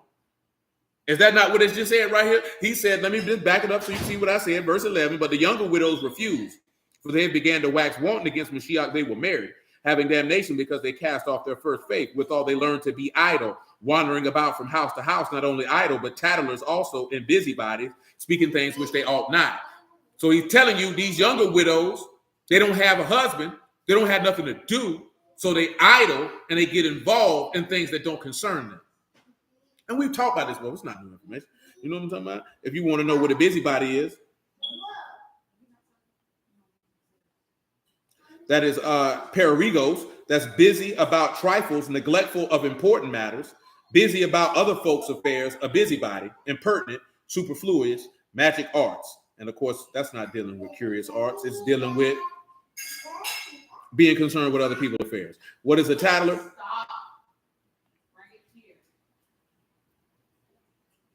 That is floreos, a person uttering or doing silly things. Garrulous, babbling, foolish, trifling, vain. So when you're dealing with this here, a tattler is not somebody necessarily who's telling business. A tattler is dealing with somebody who talks about nothing. Foolishness, folly. You know what I'm talking about? So you have to pay attention to that. And what he's saying is a woman who has no husband, she gonna be sitting around talking about foolery, and she gonna be wandering in people's business. Now, if you're married and you got time to be sitting around talking about foolery and other people's business, that means you ain't got enough to do. That means you got too much free time. You need to find yourself something to do.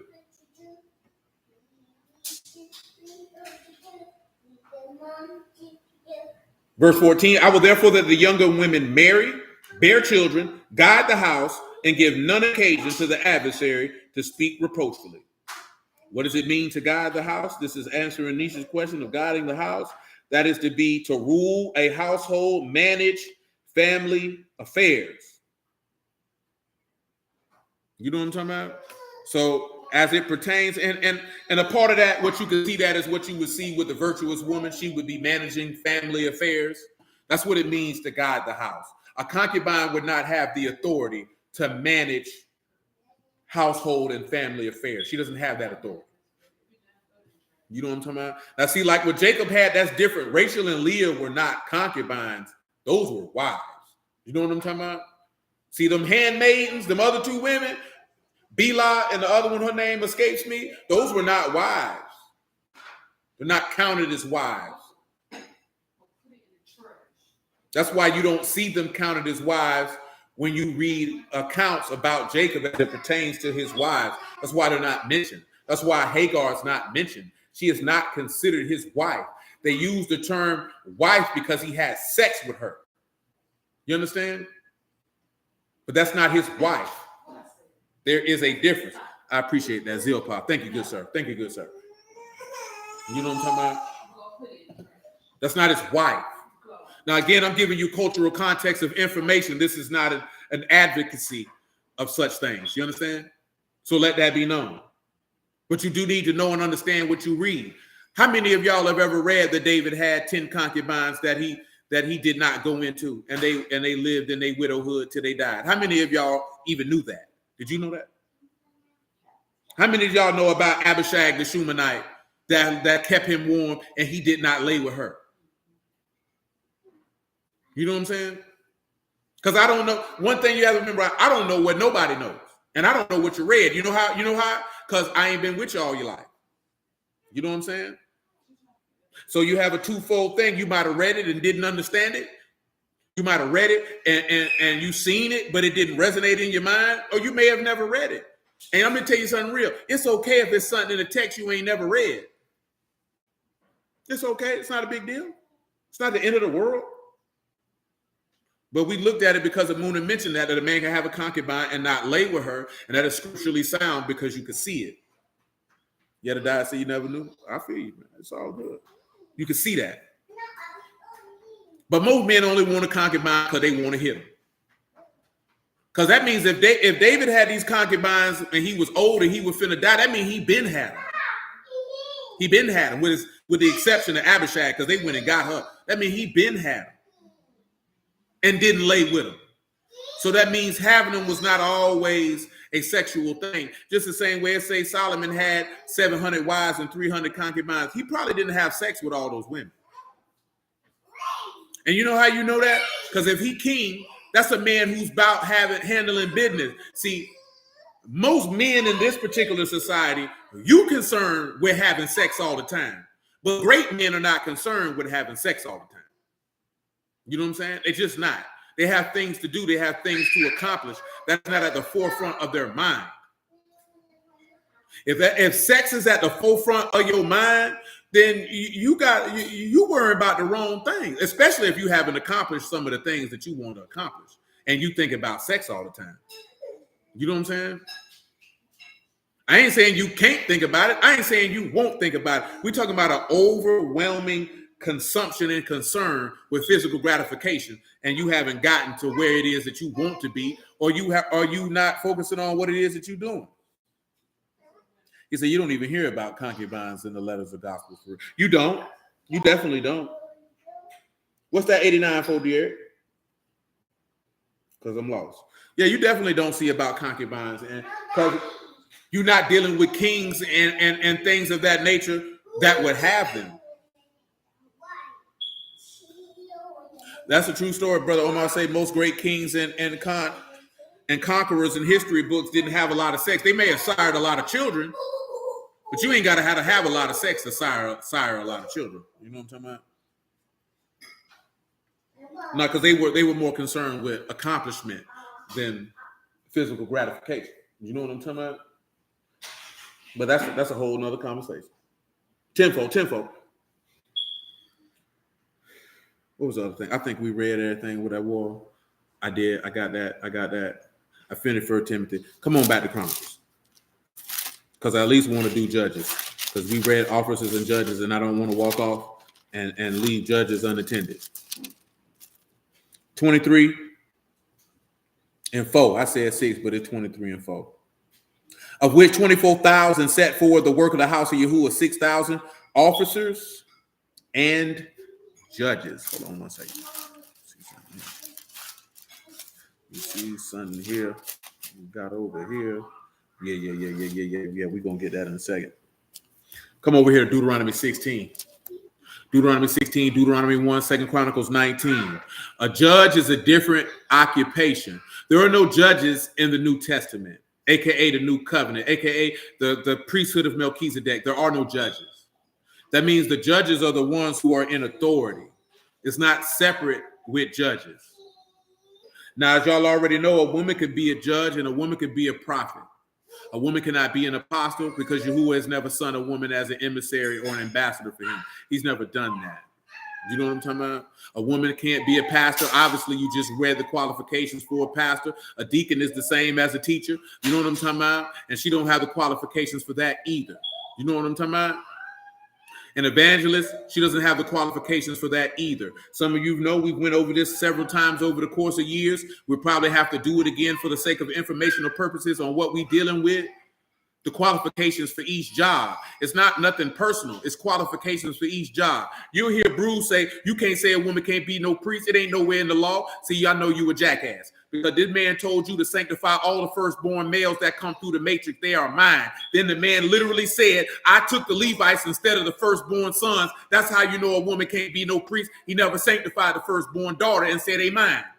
He don't need to tell you that directly. You don't need to be that goddamn stupid.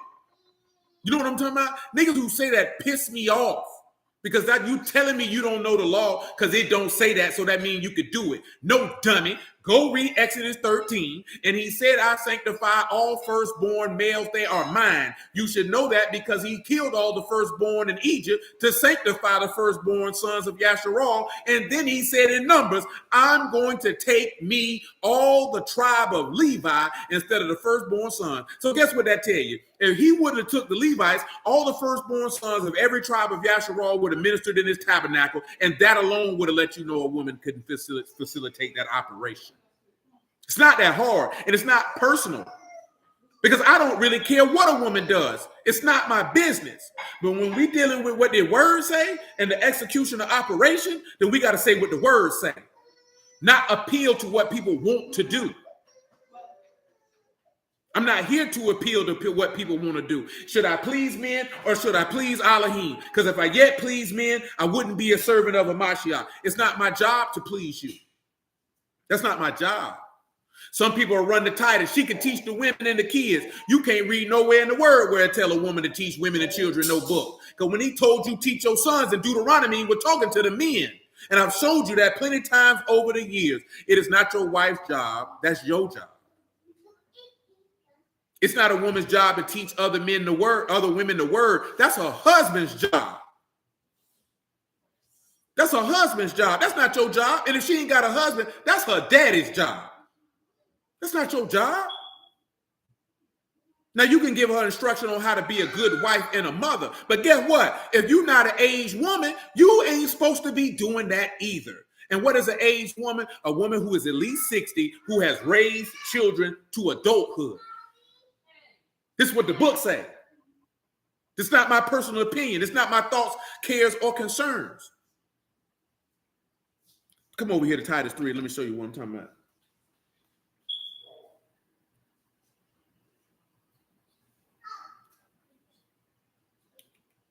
I said 3 is 2. My bad.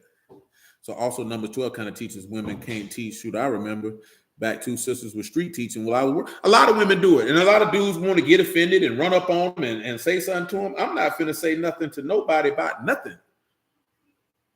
I ain't gonna be like, yes, I suffer not a woman to teach. She ain't teaching me, so it ain't got nothing to do with me. You know what I'm talking about? They take that job personally. I'm gonna keep it pushing. I'm gonna take that job personally. Verse 3, Titus 2 and 3. The aged women likewise, that they be in behavior as become Kadash, not false accusers, not given to much wine, teachers of good things, that they may teach the young women to be sober, to love their husbands, to love their children, to be discreet, chaste, keepers at home, good, obedient to their own husbands, that the word of Alahym be not blasphemed. Keepers at home, again, okakuros, caring for those, working at home, keeper of the house, keeping at home, taking care of household affairs, a domestic, a stayer at home, a good housekeeper. What is an aged woman? Aged woman is prebestos. That is an aged woman, an old woman. Of course, the text lays out that a woman who's considered to be a widow indeed is 60 years old. I can read that for you if you like. 1 Timothy 5. And again, he's writing to Titus, who is a pastor. This is all in regards to operation in an assembly. This is what he's writing about. This is an operation in an assembly. This is what he's writing about. 1 Timothy chapter 5 says this right here. If I can get around there. There it is. Verse 2. The elder women as mothers, the younger as sisters with all purity. Honor widows that are widows indeed. If any widow have children or nephews, let them first show piety at home and requite their parents. If you remember, nephews is grandchildren. Let me pull that up for you. Some of y'all may remember that. Some of you may not. Nephews is ekagonon, a son, a daughter, offspring, children, descendants, grandchildren. So that is not a nephew in regards to that's your brother or sister's son. That means grandchildren. So if a woman is literally a widow, her husband is dead, it is her children and her grandchildren's responsibility to care for her and not the assembly, if she's a widow indeed. They're supposed to do that first before it gets to the assembly. That's their duty and responsibility. You know what I'm saying? Verse 4, but if any widow have children or nephews, let them learn first to show piety at home and requite their parents, for that is good and acceptable before Alahym. Now she that is a widow indeed and desolate, trust in Alahym and continue in supplications and prayers night and day. But she that live in pleasure is dead while she live, and these things give in charge that they may be blameless. If any provide not for his own, especially they of his own house, he have denied the faith and is worse than an infidel. Let not a widow be taken in number under 60 years old, having been the wife of one man. Well reported of good works, where she brought up children, if she lodged strangers, if she washed the saints' feet, if she have relieved the afflicted, if she have diligently followed every good work. So when you see that a widow is not considered to be a widow unless she is 60, then I know you know full well an aged woman can't be sick. A young woman is not supposed to be teaching women her age nothing as it pertains to an assembly. That you don't have the qualifications to do so. Can you give advice? Sure. But you talking about teaching them to be a good, what we just read in Titus? Let me read that again. Let me read you who the text lay out for this to do this now. You don't like it? Take it up with God. Verse 3, Titus 2, the aged women likewise, be in behaviors become as Kadash. So if you was an aged woman, your behavior has to be representative of sanctification. So even if, like I said, right, it gave you if a widow indeed. If you were an aged woman, everything that it said that widow woman was doing, you had to already be doing also. Have you washed the saints' feet? Have you relieved the afflicted? Let me read that to you again. This man say, have you relieved the afflicted? Have you washed the saints' feet? Have you lodged strangers? How you going to be a woman teaching women how to love their kids? You ain't got no kids. See, this is not what he told the men to do. This is what a woman cannot teach another woman to teach about taking care of her kids. She ain't got none in an assembly setting. You can do it in the world. In the assembly setting, he didn't set for you to do that. Take it how you want. It's none of my business. But if you say, I want to be in the house of God, this is what the man mandated.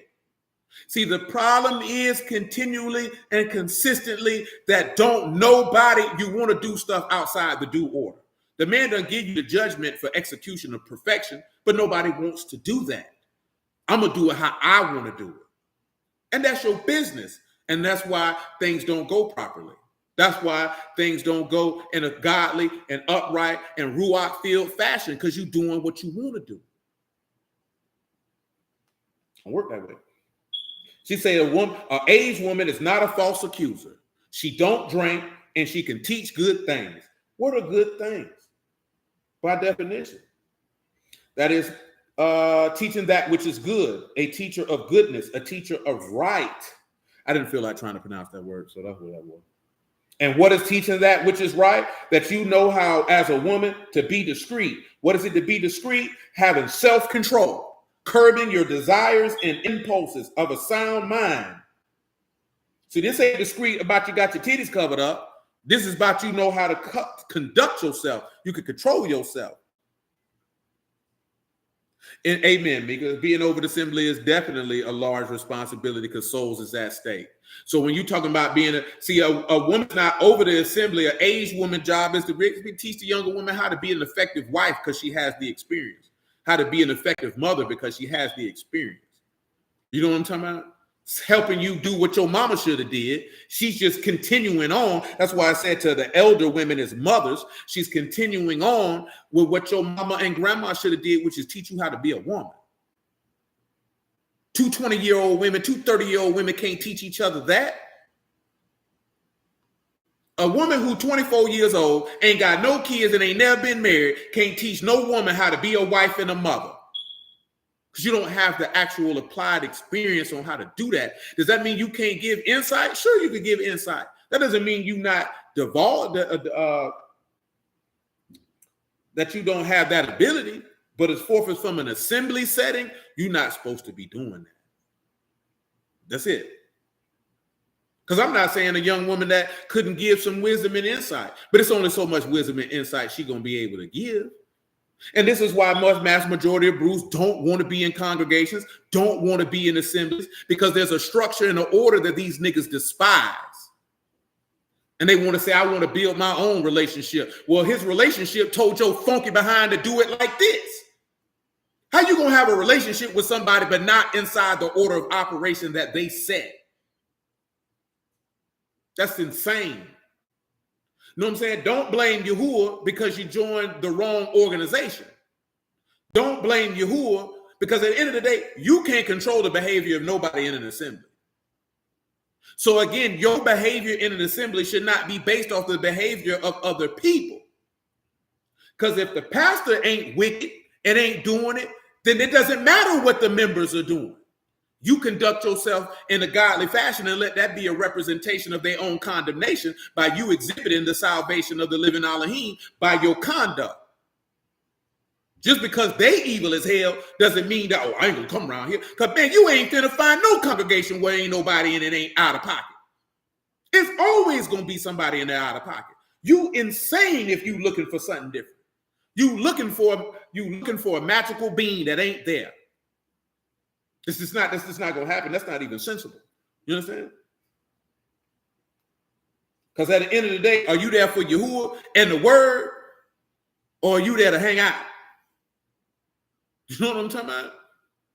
Because the man told you to be wise as serpents, as harmless as doves. Some people gonna have issues, man. You got to have the skill and be the example that maybe this person will come up out of that. It's the same way he told you in Peter that you're supposed to win your husbands without the word. See, a lot of you women, problem is you talk too much. He not gonna listen to you. So how about you win him over with your conduct? You can't win somebody over with words and not be focused on your conduct. And guess what? Even if you didn't win him over with your conduct, he would be condemned because he's seen the Spirit of God in his face every day and rejected it. Because that's what Peter told you to do. He told you to win your husbands without the word. He didn't tell you to drop no word on them. That's not what he told you to do. But you don't want to do that. You want to do what you want to do. And that's your business. But don't think that the Lord just going to disregard that because you felt like that's what you're supposed to do. He going to deal with you according to what he told us to do. And that's it. Take it how you want. When you're dealing with chastity, it is adios, that is pertaining to oneself, belonging to oneself, private or separate by acquaintance, alone, your own business, severally their own. When you chaste, you know how to mind your business. Simple as that. I read the wrong word. I'm sorry. That's haginos. That is pure from every fault, pure from carnality, chaste, modest, exciting reverence, perfect, innocent, clean, pure. The older women are supposed to teach the younger women how to not be carnal, how to be immaculate, to be perfect, to be clean, how to conduct yourself as a godly woman. That's her job. So that they can be obedient to their own husbands, that the word is not blasphemed. I'm going to read you that 1 Peter 3 that I mentioned. We're going to get off here. I know I mentioned Judges. I'm going to have to do them Judges real quick. It's on 9:30. Verse 1, 1 Peter 3. Likewise, you wives, subjection to your own husbands, that if any obey not the word, they also may without the word be won by the conduct of the wives, while they behold your chaste conduct with fear. That's it. That's what the book say. You don't like it? Take it up with the Lord. But if you're going to be a part of it, and I know that this stuff is not necessarily taught. See, some people think this stuff is to silence somebody, oppress somebody. You only feel that way because you're rebellious, because you're hard-hearted and you want to do what you want to do. You know what I'm talking about? Because there's no oppression in any of that. It's a way to execute things that the people are served in the way that Yahuwah want them to be served, and that his word is not blasphemed. Not just a free-for-all of people who say, I got something to say, and I want to do this and I want to do that, and then putting God's name on it and thinking that he condoning and stamping it, but it's not going according to what he ordained. It's really just that simple. Because I didn't read that in Titus. This is what he told the aged men to teach the young men. He said, but you speak the things, this is verse 1, Titus 2, which pertain sound doctrine, that the aged men be sober, grave, temperate, sound in faith and charity and patience. It didn't even mention nothing about what he wanted the aged men to teach the young men. He wanted them, if you got older men in the congregation, they're supposed to be sober. What is sober? That's somebody who has self-control, free from all wine, vessels and offerings, abstaining from wine, either entirely or at least from its immoderate use. He has sober, he has self-control, he is circumspect. What is it to be grave? That's someone of respect, a venerated for his character, an honorable man, an honest man. What is it to be temperate? Obviously, you know that's self-control. You control your impulses. What is it to be sound in the faith? Sound in this particular instance is to be well, in good health, free from any mixture of error, one who is strong. Obviously, Isaiah 26, y'all know what it is. And then patience, that's obviously self-explanatory. Charity is self-explanatory. That's being filled with love. Patience is steadfastness, the ability to endure, to patiently wait, to not be swerved from his deliberate purpose. His loyalty is to Yahuwah. Even through the greatest trials and sufferings, his allegiance is to Yahuwah. What he tell the young men to do? Young men likewise exhort to be sober minded. So what you supposed to do? You're supposed to encourage the young men to be what? To be of a sound mind, to have self-control, to curb one's passions. And in all things, showing yourself a pattern of good works and doctrine, uncorruptness, gravity, and sincerity, and sound speech that cannot be condemned, that he that is of the contrary part might be ashamed, having no evil thing to speak of you. See, that's what the young men are supposed to encourage each other to control yourself. See, everybody wants to teach a doctrine and seem to be important instead of actually having a care for each other, that you can help each other become the best version of yourself, which is to be in the image of Yahushua HaMashiach to the esteem of your Father in heaven. See, don't nobody want to do that. Everybody just want to run their mouth about things that they don't know. You know what I'm talking about? As it pertains to this word, and they're going to damn people's souls, and they're going to damn their own soul, and they're going to wonder why they're going to hell. Because just like David said, we didn't do this after the due order, and there's consequences. There's consequences when you don't do things after the judgment of God. This is not my personal opinions. These are not my personal cares and concerns. They're only my cares and concerns because it's the care and concern of Yahuwah. And I don't think some people really know that difference, because I know they hear a lot of dudes harp on things and this, that, there, and the third. But remember, I ain't never been in no church, so I never cared. I never cared. I knew before I got in the word, I wasn't finna sit under no female pastor. That didn't make sense to me. I'm not finna do that. What am I gonna do that for? That made absolutely no sense to me. There was nothing that I had a desire to do, but I ain't walk around, look at all these women preaching and all. I didn't care. I never thought that said, does it say that? I never cared. You know what I'm saying? When I got in the word and seeing where it went, I still didn't care. But I see what the word say. I'm going to say what the word say. I'm going to rightly divide it according to what the word say. I'm not personally invested in it either way. Because if he said a woman could do it, then I'm going to say she could do it. It's just that simple. We're going on what Yahuwah's will is, not my personal thoughts, opinions, and concerns or will, because I don't care. If a woman's a prophet, you think I'm going to tell her to stop prophesying? For what? What you going to do that for? That's retarded. You think if it's a situation and circumstance and there's a woman who has some sound wisdom to give to that situation and circumstance, we're going to tell her to be quiet? That's retarded. That is retarded. Because y'all think that everybody hates women and everybody hate men. You think everybody who in the word operate like that. That is retarded. But what we're talking about is how he got it structured so it's a benefit to the people in the way that his word is not blasphemed. You understand? That's the part we always got to remember. We moving so his word ain't blasphemy. That should be your concern. Not doing what you want to do or feeling like this is what he put. God can use anybody. You ain't never read nowhere in this book that man say he use anybody. This man got order and structure. Just because you ain't had no order and structure in your house don't mean that he don't got none in his. He don't just use anybody. That's insane. Who just uses anybody? If you use anybody, that means what you got ain't worth nothing. Why do you think people look at a woman who sleep around and say she ain't got no value? Because you give it to anybody. It ain't worth nothing. It's not worth nothing if it can go to anybody. That means you don't even value it.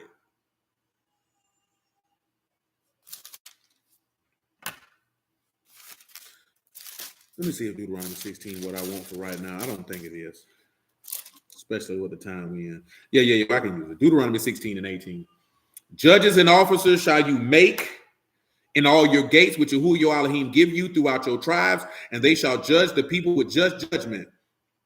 You shall not wrest judgment. You shall not respect persons, neither take a gift, for the gift do blind the eyes of the wise and pervert the words of the righteous. That which is altogether just shall you follow, that you may live and inherit the land which Yahuwah your Alahym give you. So again, what is resting judgment? We talked about that already. We read that in Exodus. Little Maul sound like he upset.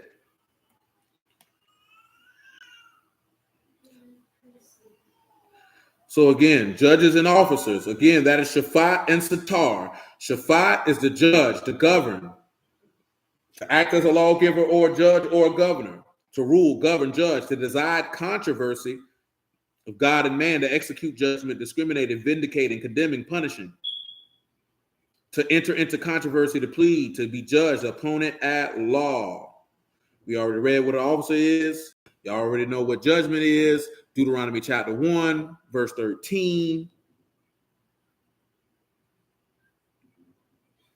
And he said, we'll make 12. How can I myself bear your cumbrance and your burden and your strife? Take you wise men and understanding and known among your tribes, and I will make them rulers over you. And you answered me and said, this thing which you have spoken is good for us to do. So I took the chief of your tribes, wise men, and known, and made them heads over you, captains over thousands, captains over hundreds, captains over 50s, captains over tens, and officers among your tribes. Just in case if you forgot what that captain was, that is Sar, that is a ruler, that is a chief, that is a leader. Captain, general, commander, so on and so forth, or a ruler.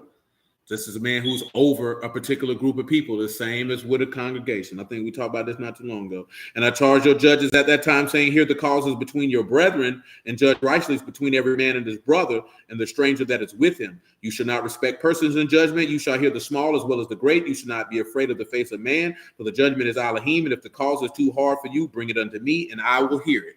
That's what we were talking about with Paul, with them letters he was writing, because that's what they were doing. These people will rule over people, and if it was too hard, they took it to the apostle. Remember, Moses was an apostle. He was an emissary sent by Yahuwah and taught directly by Yahuwah. That's why he could establish assemblies or establish the people in that particular fashion. When you come over here to the book of Judges and you see that Deborah was a judge, that is not meaning that Deborah was teaching or the people. She was dealing with the controversies amongst the people. You understand? I think that's Judges 4 I need toward the end of it. Where's the verse at? There we go. Judges 4 and 4. And Deborah, a prophetess, the wife of Lapidoth, she judged Yasharal at that time. Prophetess, again, that is Nebiah, a prophetess, an ancient type endowed with a gift of song, Miriam, a later type consulted for a word, Holder. Then you have a false prophetess, that is Nodiah, and usually an inspired woman by implication, association, and a lot of times, like with Isaiah, her husband is a prophet. You know what I'm talking about? Does that mean that every woman who's a prophetess husband is a prophet? No. But more often than not, her husband is a prophet. You see a single woman talking about she a prophetess and she ain't got no husband, she probably ain't no prophet. You know what I'm talking about? She probably ain't no prophet. Again, examine the word and look and see. Yeah, I'm about to read that also, which would tie back to what we read in Titus. I appreciate that good catch there, sir. And then it says she judged Yasharal at that time. Judge is Shaphat. That means she governed and she decided controversy. That's what judges do. That's what you just read in Deuteronomy 1. Judges do not teach people. That is not what a judge does. 2 Chronicles 19. And we've talked about that many times over the years. It doesn't matter if it's male or female. That is not what a judge does. 2 Chronicles 19, verse 5. And he said, judges in the land throughout all the fenced cities of Yehuda, city by city, and said to the judges, take heed what you do, for you judge not for man, but for Yahuwah, who is with you in judgment. Wherefore now, let the fear of Yahuwah be upon you. Take heed and do it. There's no iniquity with Yahuwah or Alahym, nor respect of persons, nor taking of gifts. And moreover, in Jerusalem did Jehoshaphat say to the Levites and the priests and the chief of the fathers of Yasharal for the judgment of Yahuwah for controversies when they returned to Jerusalem. And he charged them, saying, you shall do in the fear of Yahuwah faithfully with a perfect heart. Whatsoever shall come to you of your brethren that dwell in the cities between blood and blood, between law and commandments, statutes and judgments, you shall even warn them that every trespass not against Yahuwah, so wrath come upon you and upon your brethren, this do, and you shall not trespass. And behold, Amariah, the chief priest over you in all the matters of Yahuwah, Zebediah, the son of Ishmael, the ruler of the house of Yehuda, for all the king's matters. Also the Levites, officers before you, deal courageously, and Yahuwah shall be with the good. Now, you know why I read all that? That's right. That Jeroboam had anybody doing Yah service. Absolutely. That's not even what judges do in the judicial system today. They don't teach. They judge controversy. That is correct. You know why I read all that? Because after he said judges, this man grabbed Levites and told them go teach the people what the words say. That's what he literally just did. He said, you go do that. That's two different things. You can't mesh the two. You can read 1 Corinthians 5 when he said you can't judge, the least matters. It's different in the priesthood of order of Melchizedek than it was in the priesthood of Aaron, as far as judges is concerned. Now let's go back over here where it said how Deborah was a mother in Israel, and we'll call it a day from now. I think that's in Judges 5, if I'm not mistaken.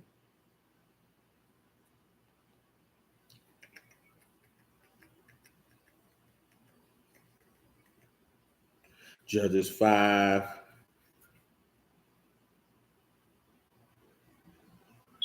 In verse 1. This is another instance where you know Deborah was a prophetess because she's singing a song, just like Miriam did.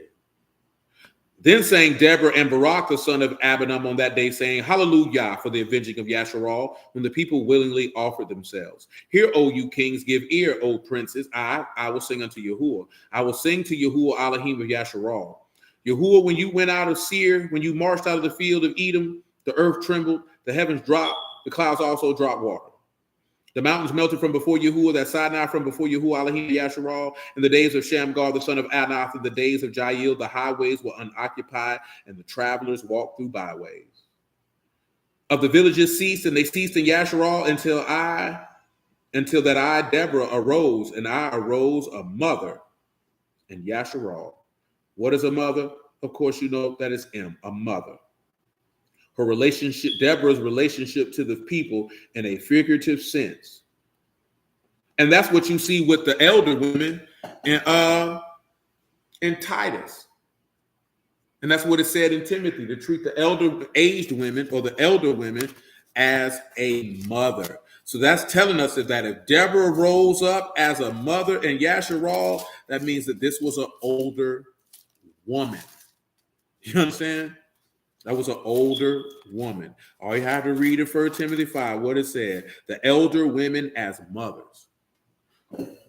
She said she rose up as a mother. How does a mother operate? You know what I'm saying about? Like, this is all the stuff you get. It's right there in your face. It's for its proper operation and execution. Because I know I've told y'all ladies anyway plenty of times that it would always be more beneficial for y'all if there were older women to be able to facilitate information to you. You know what I'm talking about? Because every congregation, brews don't necessarily have older people in them. But whether there's one here, if you run across an older woman who is in the way, it would behoove you to hearken to what she has to say if she's dropping wisdom in your ear. Because the elder woman gonna know it's not her job to be an administrator of the word. It's her job to treat you like you her daughter. But you got to have the humility to allow that to happen.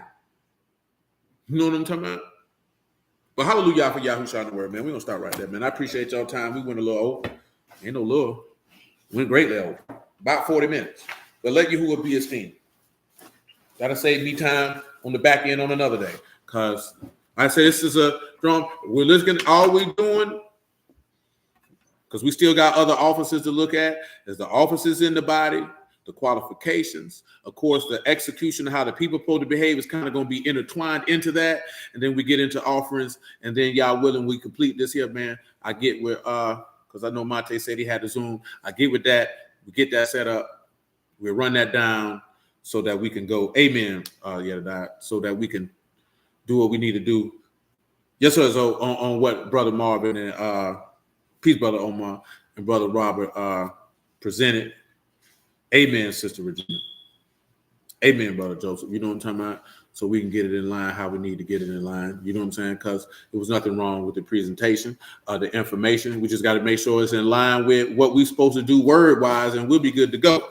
You know what I'm saying? Amen, Brother Marvin, man. Love you too, bro. Stay safe out here. You know what I'm talking about? And yeah, that's all we got to do. But I said before we would move in that fashion, I definitely ascertained that it was necessary for us to go through all of this before we actually did that. You know what I'm talking about?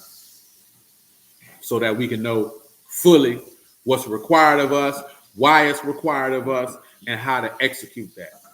There's certain things that before we do it, it's necessary that we do that. It makes it easier so there's no confusion, no necessarily a multitude of questions. Amen, me. You be blessed too. You know what I'm talking about? And things like that. Because I don't want nobody to be moving and doing something and you're confused or you not knowing why you're doing it. So it's better to go for it, go over it before we do it. You know what I'm saying? So then you know, okay, I know why I'm doing. That way, if you do have a question or something, you know what I'm saying, it's going to be easier for you. You'll have a more foundation of basis of understanding. So versus you just thinking, oh, this person's just telling me anything. You know what I'm talking about? Gives you the opportunity to go look at these things on your own throughout the text. Because as you already know what it says in Acts, these men were more noble than those in Thessalonica because they searched the scriptures daily to see if these things are so. Yeah, we looked at a lot of things this evening, but I hope you just didn't sit here and be like, well, he right. Nah, go search it out yourself. You know what I'm saying? Whether you took notes or whether you watch it back and pause, whatever it is that your process is, go back and look at this stuff and examine that on the word on your own. That's what you ought to do. That's what you better do. I'd be highly disappointed in you if you did, to be 100% honest with you. Because I'm going to be wondering what you got going on. Because you just shouldn't sit blindly and just let nobody drop some word and you didn't go validate that the word said that and that the word supported that. I don't care if you don't think that I would tell you wrong or lie to you or not. That's your responsibility for your soul. And you sleeping on your soul if you're not doing that. Do you know what I'm saying? And I've said it plenty of times, and I'm just letting that be known for somebody who might be new coming around this corner. And if you didn't know that, because we don't play them type of games over here. You need to go search that book, make sure that what we went over, that's exactly what it said. And that's exactly how it lined up. Because this your soul. You're not going to be able to stand before Yahuwah, stand before Yahushua and say, well, I just listened to him, and I just believed it was right. He was like, well, I'm going to believe you're going to go to hell if that man gave you wrong information.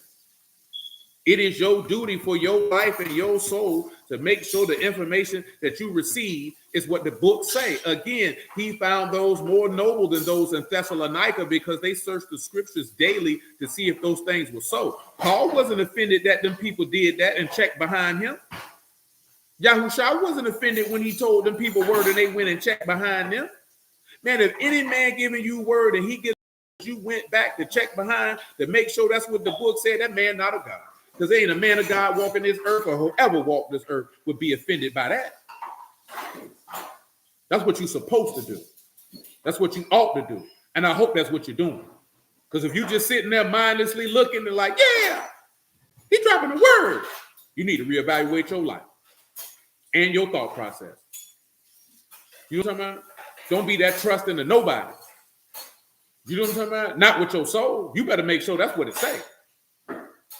I know you might have been reading along. I read it, but you need to go read it again.